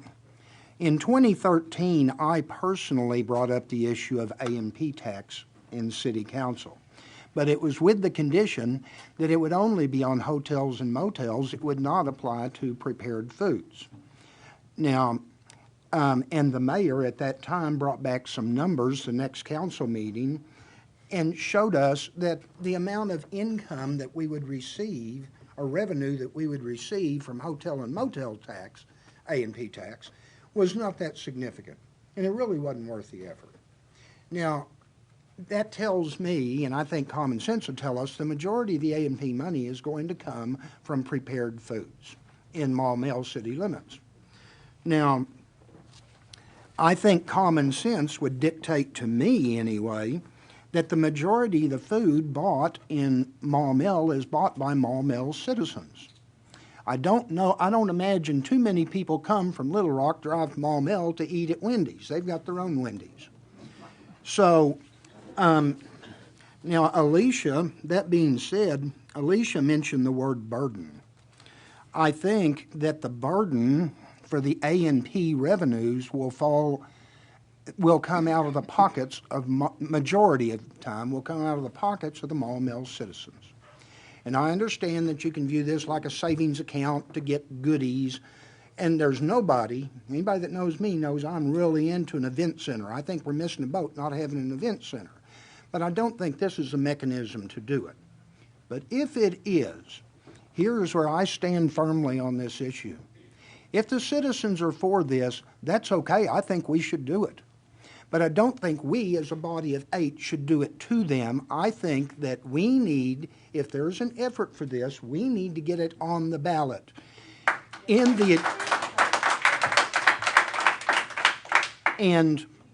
we don't need it a special election. They're too expensive. So we need to put this on a general ballot, and if the citizens of Maumelle want it, we should support them 100%. Other than that, I can't support it. I view it much like a backdoor tax. So, thank you, Mayor. Thank you, Alderman Saunders. Alderman Mosley. Well, I agree with my fellow Ward 1 alderman here on this, and I also agree very much with everything that the last speaker said to the council here. I'm very, very much against what this would be. Without an election, where we would be ramming a tax increase down the throats of the residents without conferring with them first. We're basically would be giving $400,000 a year to a non-elected body to distribute. If we're going to tax the residents of this city, we need to be the ones that distribute it and budget it. The residents need to be able to vote somebody out of office if they don't like how their money's being spent. They can't do that. This is basically set up an A&P commission is basically a business. It's handing over money to a business group to distribute as they wish. There's nothing hard-coded in this about where the money will be spent. We're not saying it'll go to a splash park or it'll go this and that. It'll be up to this commission. It should be up to elected officials.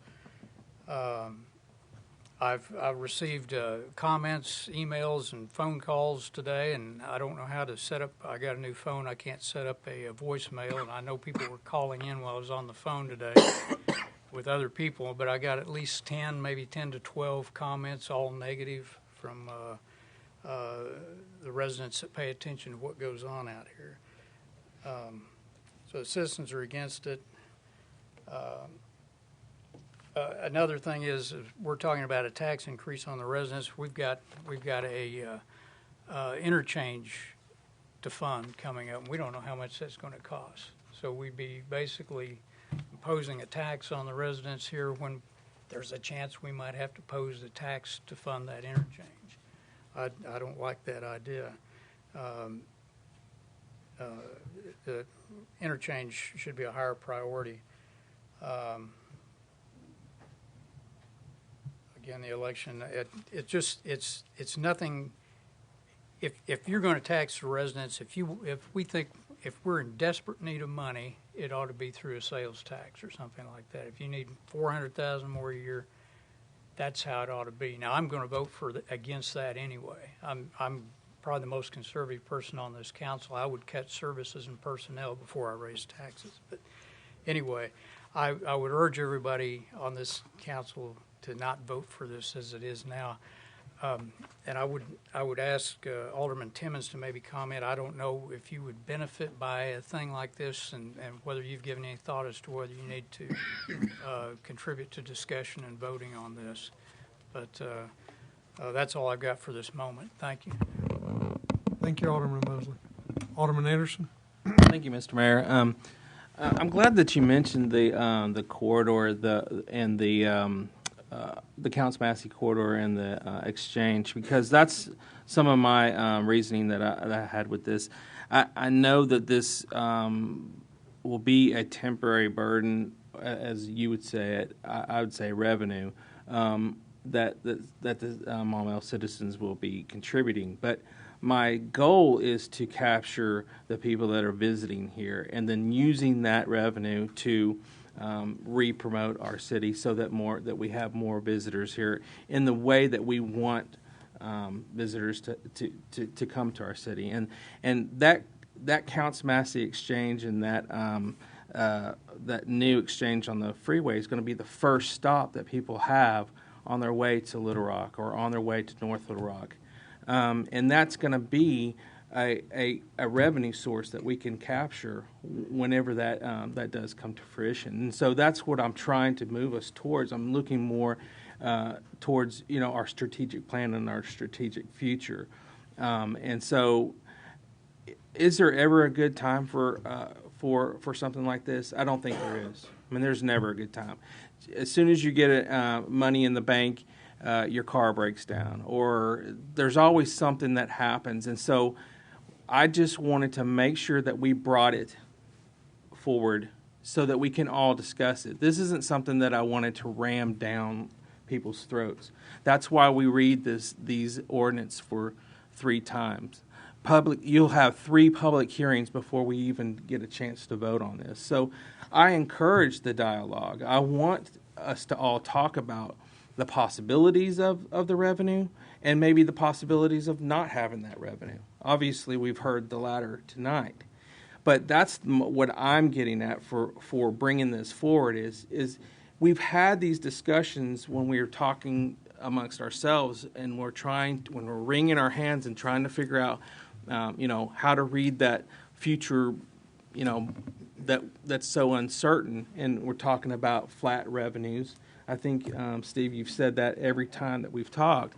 And we end up doing really well at the end. You heard our financial report where we are doing well financially. And that makes the timing look funny too. But what I'm thinking about is I'm thinking about our future and capturing those visitors that are coming, and so that we can do more things to beautify our city. I have no intention on hurting our citizens, including myself and my friends. And I feel like 1.5% is not like, I'm not asking for the moon, or we're not asking for the max amount. It's just enough to keep us competitive with the people that are around us. That's how I feel about it. Thank you, Alderman Anderson. Alderman Holt. Thank you, Mr. Mayor. In April the 12th, I've lived here 25 years. And those 25 years, I have been a community activist / troublemaker. When I became an alderman, it's been 2 years now, Neil Moore from the newspaper sent me a list of questions to answer. The last question was, what do you think is the most important thing that we need in Maumelle? Of course, take a guess. But my point was that revenue is our most essential factor that we have to have. How you get the revenue is a means of community coming together. I am opposed to a tax. I have not had the time to really spend the time in this document. It is 16 pages long of mine, but the part of it that I have read, it reads with great, harsh, demanding tones. One of them is the permits, and it is very clear that anyone that wants to come and do business here, you will have to have a permit, or you just are not going to do it. I want us to have community or to come and visit our town. That's great. What I want is businesses here that can develop and expand and employ employees, and people can contribute their taxes, and we have a revenue coming in. It's true that our budgets, we squeeze our budgets like you won't believe. And we have our department heads work like crazy to stay inside and still give us the infrastructure and the things that they need. It isn't that I don't want to do anything for the city. We're not getting, in my opinion, the bang for the buck. Parks and all those things and all the things that people come here and do. I don't know how much money we make all that. I live across from a major soccer complex, and I have cars here. You would think it was the Arkansas Razorbacks that come there and with the children, and it's awesome. It's a gorgeous park, but I don't think that is what is making us revenue. We need somebody that can open a store. I have a little bitty book that I got from our municipal league, and it says 12 ways to establish revenue. And it came from the Arkansas Municipal League. It's quite simple, a guideline. You take notes and go through and do it. There are agencies that I talk to when I go to the municipal league, and they say, we'll come into your city and we'll help you with ideas and functions and things that you can do. So it sounds like I despise being a negative individual. I support an idea of finding a way to make our city stronger and brighter. I have pointed out to the mayor last year. I went into his office and I said, Mr. Mayor, I'm really concerned. You look at Saline County and it's just exploding. You go to Conway, and it's just all over the place, just exploding. You go to North Little Rock, and it's just amazing. And you drive out Maumelle Boulevard, and look what's going on out there. They don't want to build. They stop right at that little curve when coming around the city. So there's something wrong with us that we're not offering the opportunity for people to come here and develop here. We want businesses, and the business will give us revenue, and the revenue will give us the opportunity to develop our parks and our walkways, etc. So we have a lot of talking to do. I'm encouraging us to continue talking, and as the Bible referenced in the Old Testament, come and let us reason together. That's my point. Thank you. Thank you, Alderman Williams. Well, I too got a plethora of phone calls and emails concerning this subject, and this will be my first big issue as alderman. And I do have an opinion about it. When you talk about imposing an A&P tax on us because other communities around us have one, you got to consider that we are not Hot Springs, we are not Conway, we are not Little Rock, we are not a destination city. We are a bedroom community. We go to Little Rock every day, or I go to Little Rock every day to go to work. I pay an A&P tax every time I eat lunch. But I don't see people coming from Little Rock to come to Maumelle to spend their money. We go to Little Rock to spend our money, and we spend our money here. Sam and I eat out all the time here in Maumelle, Arkansas. I mean, just about every other day. And so it would affect us, and it would affect my kids, and, it would affect my friends. But we are not the kind of community that needs an A&P tax because we are just not, we're not touristy. We're not those people. We're not that, we were not built, and we didn't move here and establish our lives here because we are a tourist community. So as a matter of record, and to let everybody know who called that wants me to not support this, I agree with you, and I will not support this.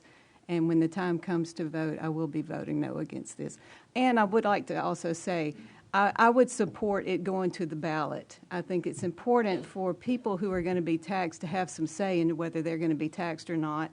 And I don't necessarily support a special election. If it's important now, it'll be important 2 years from now. And I think it should go to a general election and let the people decide. Thank you, Alderman Williams. Alderman Anderson. Thank you, Mr. Mayor. I just wanted to reiterate from Alderman Holt's discussion and that I agree with you on we want to have businesses coming in here, and we want them to start doing revenue, and we want them to not stop at that border. And it's like if you build it, they will come kind of a situation. So if we don't have a way to promote ourselves and encourage those kind of businesses to come in here, and it's not just restaurants, and it's not just eateries or hotels or those touristy things that Alderman Williams was talking about. It's the promotion of our whole city. We want to have companies to move their headquarters here. We want them to bring their families here. We want to be able to have executive parks where people are actually working here and living here. And those things are hard to convince when you're talking about big companies all over the nation. You've got to show them that this is the community that they want to move their headquarters here to. And you can't do that with the small budget that we have to allot to our economic development that we're doing right now. We had to look very closely just to give our economic and development department enough money to redo a video that is so old that it was looked like it was made in the early 80s. You know, it was probably still, you know, on VHS. Okay? So we've got to be able to have the resources that we can utilize to bring those kinds of visitors into our community. I'm not looking to have a race track. I'm not looking to have a amusement park in Maumelle. I'm looking to have executive parks. I'm looking to have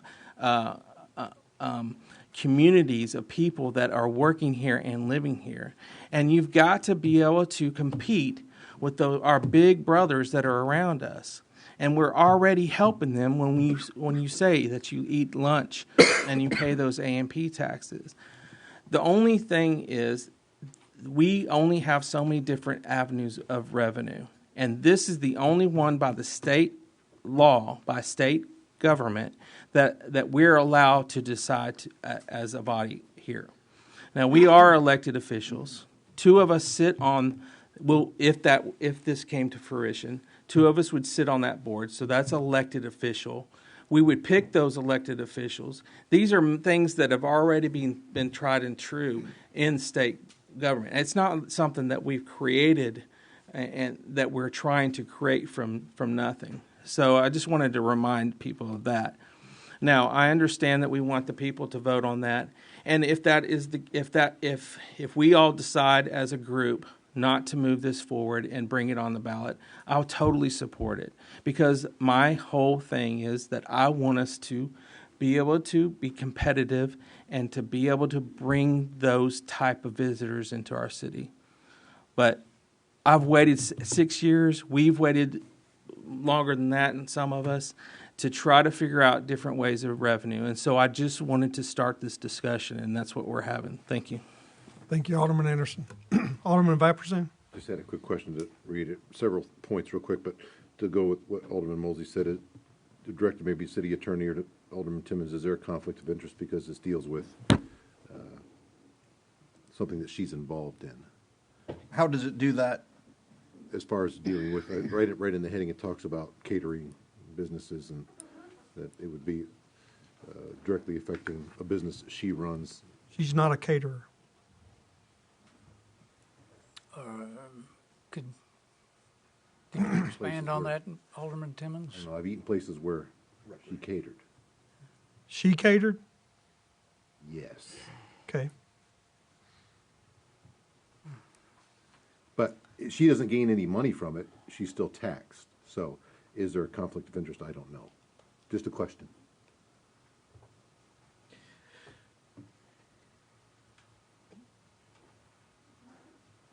You're saying that is there a conflict of interest because yes. she's she does catering and she doesn't stand to there would gain be by this at all. catering She tax. stands to lose, I guess. Would that be correct? I guess if I owned the Chick-fil-A, would I need to recuse because this directly affects my business? Not. My inclination is to say no because I don't see how she would be directly interested in the profits of this. No, there's no profit for her. Go ahead. She hit her button, so she wants. I'd like to hear Alderman Timmons. Alderman Timmons? Okay, and I'm really conflicted on this. And I was wondering the same thing as a conflict of interest. But in my eye, we're not voting on it. So no, it's not a conflict of interest right now. Every time I have to give our business away to North Little Rock or Little Rock or Conway because we don't have the facilities to keep the people. We're not big enough. Our venues aren't big enough. We don't have just yesterday, I gave business away from the Park on the River. You know, I want the client to be where they're comfortable and where they want to be. But every time I see Conway or Benton, all the cities are building or investing in event centers that brings revenue. That's, you know, it's not, they're not doing it just to do it. I mean, look at all the other cities. They have event centers. I don't know if this is the way to do it, but I know we're losing out because we haven't done it. We had the opportunity to do it a couple years ago, and we blew that chance. But, you know, I think it has to be a community thing that says, I think it has to be the community that says they want it, you know. And every time we put it up, they're not saying that. So, as I say, that's why I'm really, I mean, we so need it. But if the community doesn't want it, they should have the option to say whether. I don't think it should be just us saying, you know, we're going to force it on our citizens. But I do think we're losing out because we don't have it. I don't know if this is the way to do it. I'd love it to happen, but I don't know. You're speaking solely about an event center. Yeah, event center. Which would, in my eye view, would more than pay for itself. So. Thank you, Alderman Timmons. Alderman Vapurzian. Thank you, Alderman Timmons. I appreciate that. And kudos to Ms. Alicia, because if I were in your position, I would be fighting for every penny that I could get to make my city more beautiful. Now, having said that, when I stood there over 2 years ago and you grilled 6 of us for this seat, someone asked me, what if your constituents think differently than you do? And I said, if I think the sky is blue and my constituents think it's green, then I say green, because I didn't put myself here. Regardless of whether I think it's a great idea or not. I thought chickens was okay. Urban chickens. Urban chickens, yes. There are no chickens in Maumelle. These are not the same situation. But one thing I do know is that Maumelle, we have a lot of philanthropic people here. We've got some industry. And I would love to see a splash pad that we put together some kind of a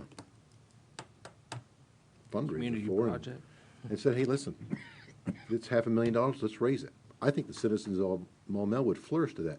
But if this happens when this happens on a federal level, when somebody says, we're going to tax you and you have no say-so, I flip out. I do. I throw things at the television. And so it upsets me. And again, the constituents rule and reign in this situation, and I want to hear from all of them that we can. And so, again, I echo Alderman Williams. Put it on the ballot in 2 years and see what it does. Thank you. Thank you, Alderman Vapurzian. Alderman Mosley. Yeah, I feel like everybody's kind of had a say, so I was wanting to make a motion that we table this ordinance indefinitely. Second. We have a motion and a second to table this ordinance indefinitely. Is there a discussion on that motion? Okay. And we can bring that back for the next election, general election, correct? Well, yeah, this ordinance right here would not bring it for general election. This, I mean, No. and you might consider a primary election. That's going to be your next chance to vote. I think they're leaving it in March. The last I heard, probably at the state legislature, they're going to leave it in March. And I do want to say one thing. I mean, the thing that you're talking about, yeah, let's put it to a vote of the people is fine, but you're still going to have the same commission as long as it's called an A&P tax. That's a state law. We cannot change that. So if the people voted for the A&P tax, you would have an unelected, as to use y'all's words, an unelected commission that does this, because it's Arkansas Code 2675-605 that sets forth the members of that commission. So regardless, you couldn't take it to the ballot and say this is an advertising and promotions tax, but the city council is going to dole out that money. You can't do that by state law. So I just want everybody clear. And I mean, I'm kind of conflicted here, but I listened to a radio show today. I didn't even know it was on, but somebody called me. I listened to it. I didn't hear the two gentlemen on the show that were there in studio say anything wrong. But what I heard is people calling in bashing Maumelle. And I heard a man from Cabot call in and say that the city of Maumelle sold a Maumelle Event Center to the Summit Church. That's in North Little Rock. It's always been in North Little Rock. That was never a part of Maumelle. And so, but he swore, you need to check into it to find out where the money went. And so that really bothered me in listening to that. Also heard, and I think I know who said it, but they talked about we didn't do any improvements on the north end of town. I'm sorry, but I disagree. We just put over $300,000 in Garden Oaks alleys. We also paved or overlaid Garden Oaks Drive, Garden Oaks Lane, Green Oaks Cove. We also overlaid Zircon Drive in the north end of town. They brought up the fences. The fences are not city property. That we need to improve the fences. Those are not city property. And so, and then they also pointed out that we weren't doing anything on the third entrance, and we had $10 million sitting in the bank, or $20 million, or whatever it was, $20 million sitting in the bank. There's Councilmass Extension is under construction. It's a $4.8 million project. It's at 68% complete. There's gravel down. They're putting the concrete deck on the bridge right now. It's been under construction since last summer. The winters allowed them to really move forward on that project. Also, the interchange. We're at 30% designed on the interchange. And we're about to make our 30% submittal to the State Highway Department. We're working on our infrastructure. We can't do everything we want to do. We don't have the dollars. I know that's why this is coming up and everything like that. But since day one, and one other thing I want to point out, when this came up 8 years ago or whatever, we had a public hearing down at the community center. We had about 100 residents show up. Most of them were against it, so it never went any further. But a gentleman told me, he said, you ought to take and advertise that we don't have an A&P tax. Well, if I don't have an A&P tax, I don't have enough money to advertise that we don't have one. But, you're conflicted in that sense. It's like, well, how do I get that word out? Do I take billboards out in North Little Rock and Conway and say, come to Maumelle and eat because you don't pay an A&P tax? It's probably not worth their drive to come here to save the money they would save. And so I think that's the problem. Now, but I talked to Alderman Anderson. I talked to Alicia about this. I've always said it needs to be a vote of the people. That's what I've always said. I don't have a problem with special elections. I know everybody does. There's a new law that's about to come out, I think, at the state legislature, if it passes, that you have to notify everybody of a special election by a postcard. So therefore, they don't have the excuse that I didn't know about this special election. So what I would say is maybe we wait to see if that passes, then possibly a special election goes forward. There is a cost involved in it. I mean, it's $20,000 to $40,000 is probably what it would cost to put it on in Maumelle. But so then maybe you wait till the primary and maybe you wait till the general election. But I just wanted to, there were several things running through my head today, and we had people, people were calling in commenting on Maumelle that had no idea what was going on today. And that's the only thing I hated about the radio show was uninformed people were making statements. I mean, the Maumelle Expo Center that Timmons loses business to is in North Little Rock. The Maumelle Walmart is in North Little Rock. If you call that Walmart down there, they're going to say Maumelle Walmart. And it's not Maumelle. So just because someone calls something Maumelle, and we had a discussion today, I wish we had Lake Maumelle, but we don't. It's not ours. So, but it's one of those things. But it's just because something is called Maumelle doesn't mean it's located in Maumelle. And I wish the people, they tried to counter that on the radio program, but I didn't think they did as good a job as they could have done on that. That's my only conflict with that. All right, I've kind of lost track of where the lights were, but discussion on whether we table this item or not is what we're talking about. So, Alderman Anderson. Thank you, Mr. Mayor. I understand the motion to table because it looks like we had a lot of opposition to this, but we really haven't. I mean, we've got over 17,000 people in our city, and we've only heard from a small majority, not even 1%. I just want us to have a chance to discuss it and give some of these representatives from the restaurant industry and the lodging industry to come in and talk about if they would support that, if it's something that they think is great, if we at least have one more reading and allow for more people to talk about it and more people to see if it is something that we want to even move forward with even in the future if it fails now. So please just give this a chance to work through our process that we always do. Yeah, I mean, that's just to me is just as detrimental as enacting a emergency clause and reading something 3 times in one night. Just let it play out, and then we'll hear from all of our constituents. Give them enough time, and then let's just see how this works out. Don't table it tonight. We're not given enough chance for this discussion to move forward. Thank you. Thank you, Alderman Anderson. Alderman Kelly. Thank you, Mayor. Hopefully my voice will hold out. I understand Alderman Anderson's motives here. He really wants to try to get revenues from being flat. So I don't want everybody to prejudge him thinking he's just out to tax the folks. I don't think any of us here on this council support being taxed. I know I don't. But one thing I want you to keep in mind, if we do table this indefinitely and we do move it and we want to ask the people for a tax, this is not the tax I want to ask for. What I'll do is ask for general sales tax so I can use the revenue anywhere. We don't need to use the revenue specifically for advertising and for parks. And that's the way this is structured. And we would have another entity control that money. So if we do move it to an election and we need the money for our coffers, we probably need to start looking at it as a sales tax. And that's on everything. And then we have the revenue stream that we need to move forward with other projects. I don't want us to be limited to just advertising in parks. So it's just something to think about. That's the only comment I had, Mr. Mayor. Okay. Thank you, Alderman Kelly. Alderman Timmons. I don't, until Alderman Kelly said something, I really don't think that we need to table it. I think it should be a point of conversation. We have the habit of tabling things and never to be seen again. I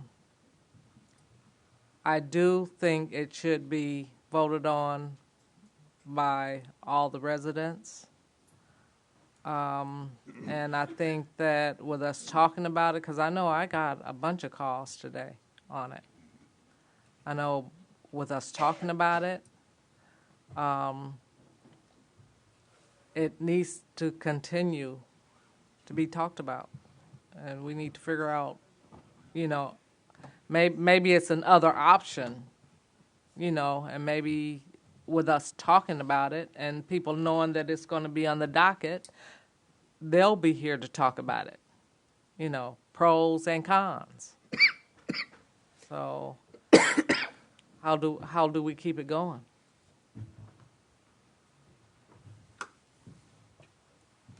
Thank you, Alderman Timmons. Alderman Saunders. Thank you, Mayor. I've been sitting in this chair a lot of years, and one thing I have learned is that while I was inundated with calls, emails, and texts today, just like everybody else was, thank you, Rick. You're welcome.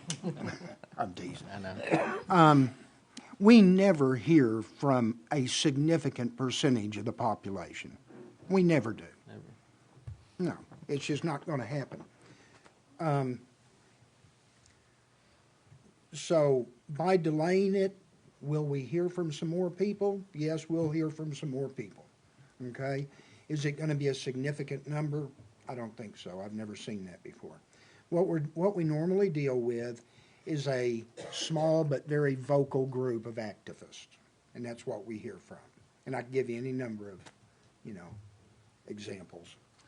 So But I think at this point, I kind of like the idea of tabling this. Just let us go ahead and deal with other issues, because I don't see there's much to be gained by continuing it.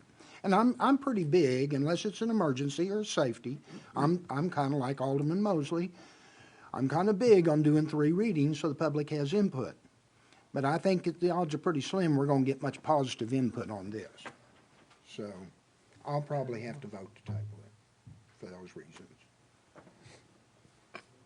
Thank you, Mayor. Okay. Thank you, Alderman Saunders.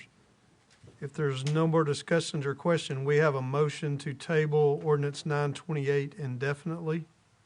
Second. I've got a motion and a second, so we're good, I think.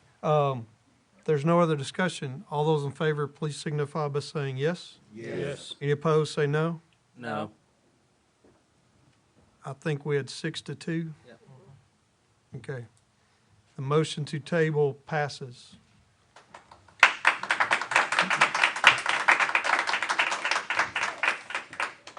So this item will not be on second reading at the next meeting. Next item is resolution number 2017-05 regarding surplus property. Madam City Clerk, if you'd read that by title only, please. A resolution of the City Council of the City of Maumelle, Pulaski County, Arkansas. Resolution number 2017-05, a resolution to approve the disposal of city surplus property. This is to allow Parks and Rec Department to dispose of a 2003 Ford New Holland tractor that is in poor condition, and so they're requesting that they be allowed to dispose of it. Mr. Rayburn is in the audience tonight if there's any questions. Alderman Anderson? Thank you, Mr. Mayor. I move to accept Resolution 2017-05. Second. A motion second to adopt Resolution 2017-05. Is there any discussion on that motion? If not, all those in favor, please signify by saying yes. Yes. Any opposed, say no. Motion passes. Next item is mayor's comments. We have, I've included, I think there's 3 separate letters in there that all came out from Central Arkansas Water. And the first one that was included in the packet talks about the closing of Country Club Parkway. So they'll be closing lanes on Country Club Parkway in order to start putting the Maumelle water transmission line in. So will be not all at once, but they will close the blocks at a time between the medians all the way from Village Way to Salone Forest. At some point in time, it'll be the westbound lanes that will be closed. The actual water line will go in the area where the bike lane currently is, but in order to have sufficient working room, they will have to close that entire roadway while they're working on it. And so there'll be traffic cones and delineators and signage in order to move everybody over onto the same. Everybody going westbound and eastbound will be in the eastbound lanes, and they're wide enough to do that safely. So just wanted everybody to know. And they gave this out to every resident in that area last week. It was distributed. And then also they are doing a boring along Maumelle Boulevard right there at DeVille. So if you see a big hole or pit come up there, it's a bore to bore under Maumelle Boulevard, and they'll tie into a 16-inch water line that's on the Chick-fil-A site, basically. And so that work started last Friday, I believe, is when they actually did that. And then the other letter that you have in there is actually they're starting to turn some customers' own to their water. So the Riverland area, Yukon Cove, Platte Cove, Riverland Drive, Danube Drive, in that area right there, they're actually going to be using a connection they made down by First Security Bank and try to put some of their water into the system right there to test it, see what it does as far as reacting with the pipes that have been coated with Maumelle water for years and years. And so they're going to do quality measures there and see how it works. Actually, the hotel and the First Security Bank have been on the water for a little while now. So they've been working on those. But basically, these were all handed out in that area also. But they gave them, if they had any unusual thing about their water regards to taste, smell, or appearance, please contact our water quality department. So Just wanted to make y'all aware of those. These went out to some of your residents in your wards and all that. So mainly Ward 1 was affected by all of that. So, yeah. The other thing that I have is the Odom South traffic signal. It was out for almost 2 weeks. It went out on a Tuesday and it was repaired the following Friday. Even though it worked for a couple of days there, it had a conflict to it. And everybody just says, well, why didn't y'all just fix it? Why didn't you just fix it? And Ms. Timmons, if you could bring up the picture of the inside of a cabinet. I just thought it would be informational for people to see what the inside of a traffic cabinet looks like. There's over 600 wires inside that cabinet. Can we expand it just a little bit? That box right there got totally burned out by the lightning, and so that's the device that controls everything. There's some, if we can go down just a little bit. There's a bunch of Loadmasters right there. There's 4 in the picture, but one more should have been right there that got burned out. That's the kind of the controller right there that helps with the functionality of the traffic signal. There's another one sitting on the ground here. It didn't get burned out, but also they're fuses or bus fuses or whatever. One of those got burned out. 4 of the yellow bulbs burned out, and then we had a jumper come out. Well, what we couldn't find was the jumper that somehow came out during the lightning strike, is best we can explain. But so we had at least 7 components, maybe 8, that burned out. And so and when I say there's over 600 wires, you can't see it on here, but every terminal right there is numbered. So it's numbered 325, 326, 327. 325 and 326 jumper was causing the problem, and it was all related to the flashing yellow arrow. It's what it was all related to. And so it gave us fits. And then if we can go to the next picture, that panel right there, it drops forward, and so that you can see the back of it. And I want to show you what the back of that panel looks like. So they were looking through all these wires, trying to find some short or burn spot.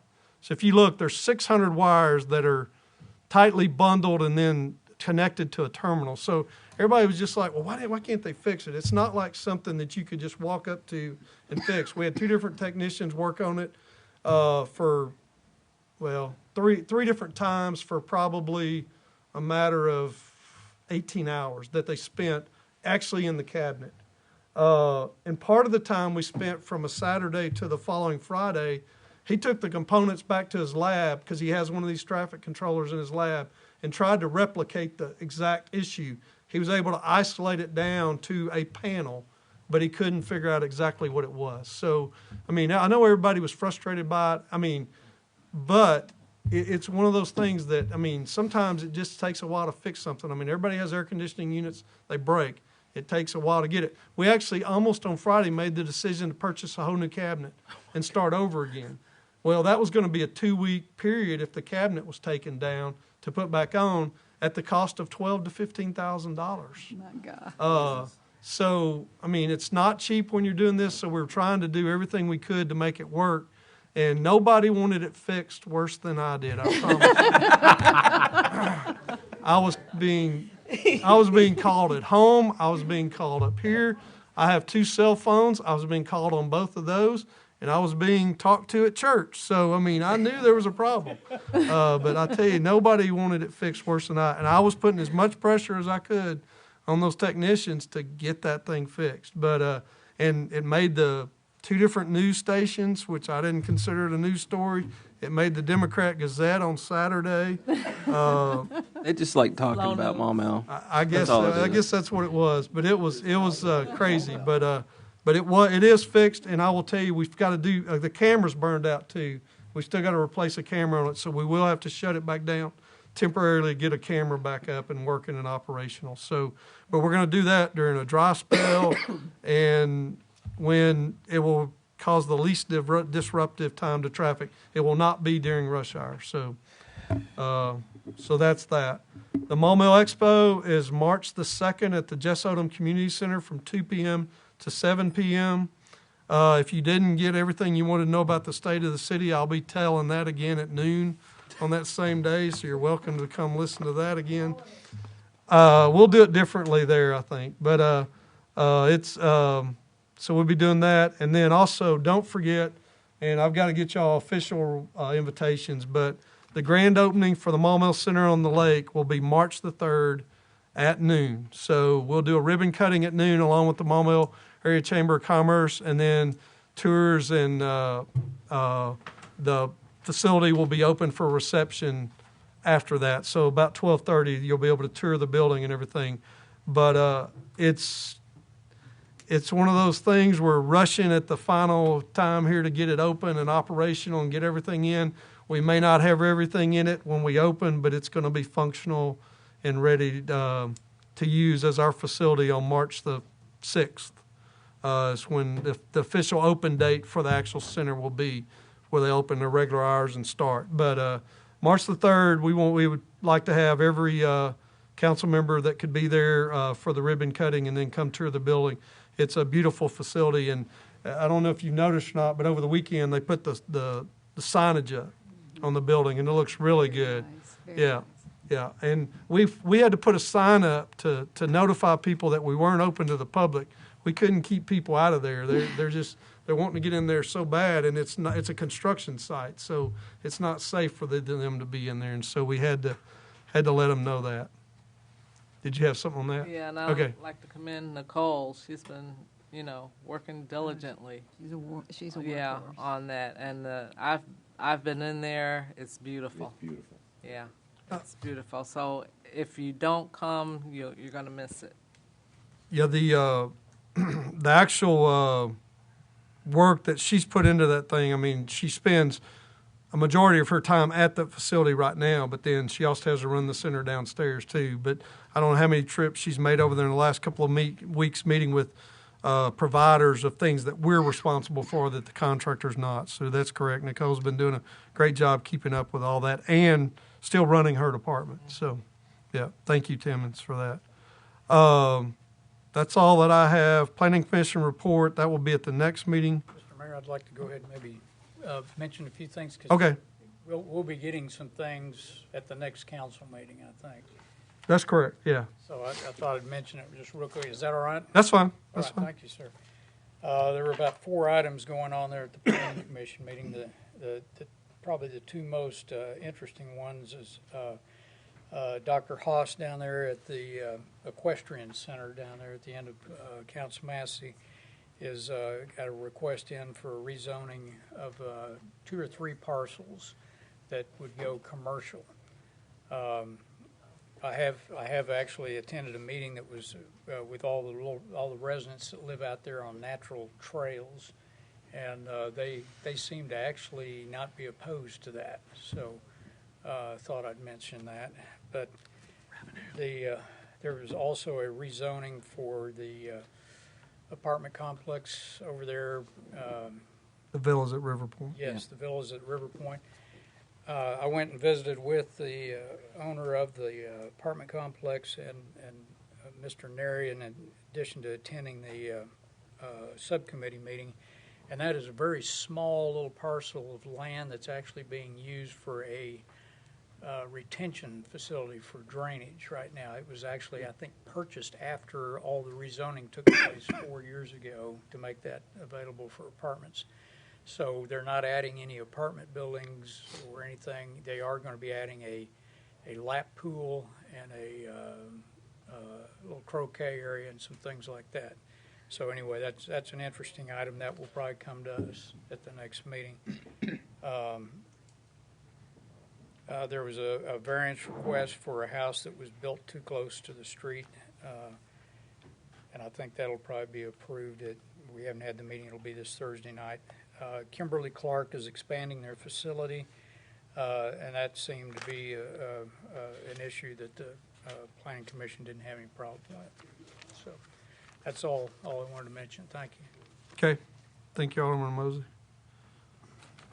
Was your light on for that, Alderman Mosley? Or Yeah, that's what. okay. Okay.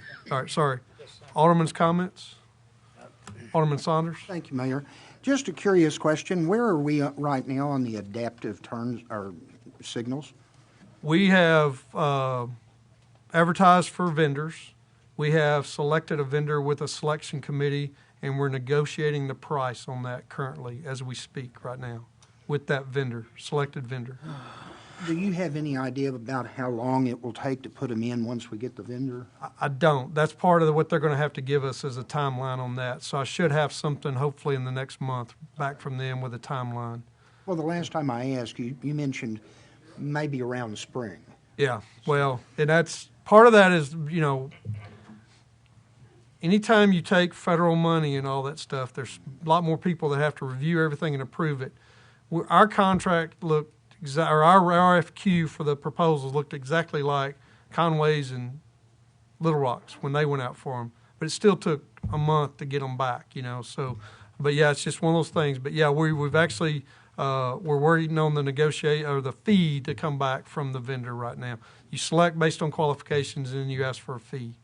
So. Okay, one other quick question. How have we dug in any deeper to federal funds or state funds or highway department funds for the roundabout?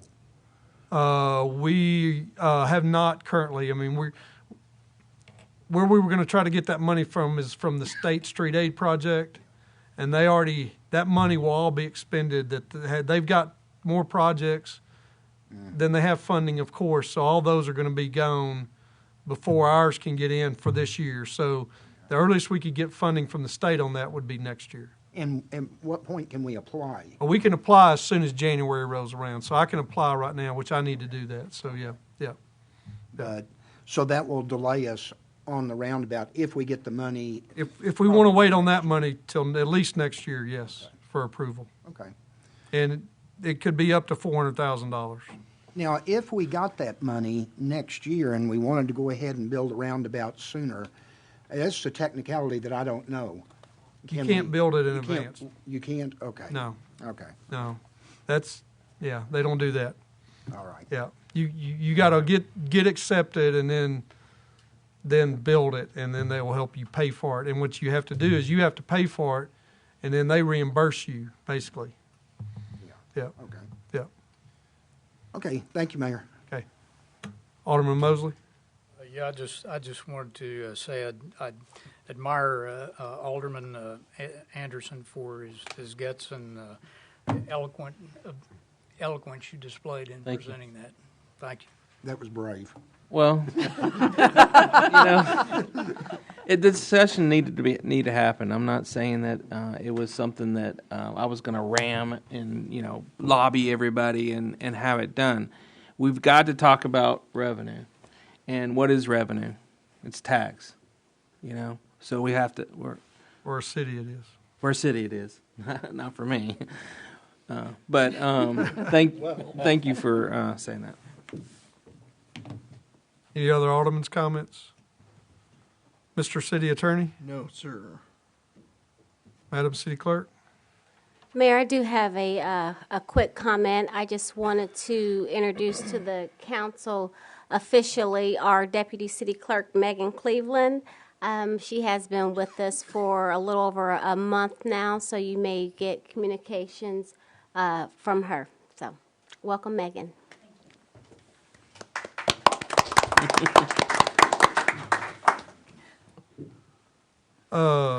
There's no other business to come before the council. I'll entertain a motion to adjourn. Second. It's been motioned second that the council adjourned. All those in favor, please signify by saying yes. Yes. Yes. Any opposed, say no. Meeting is adjourned. You're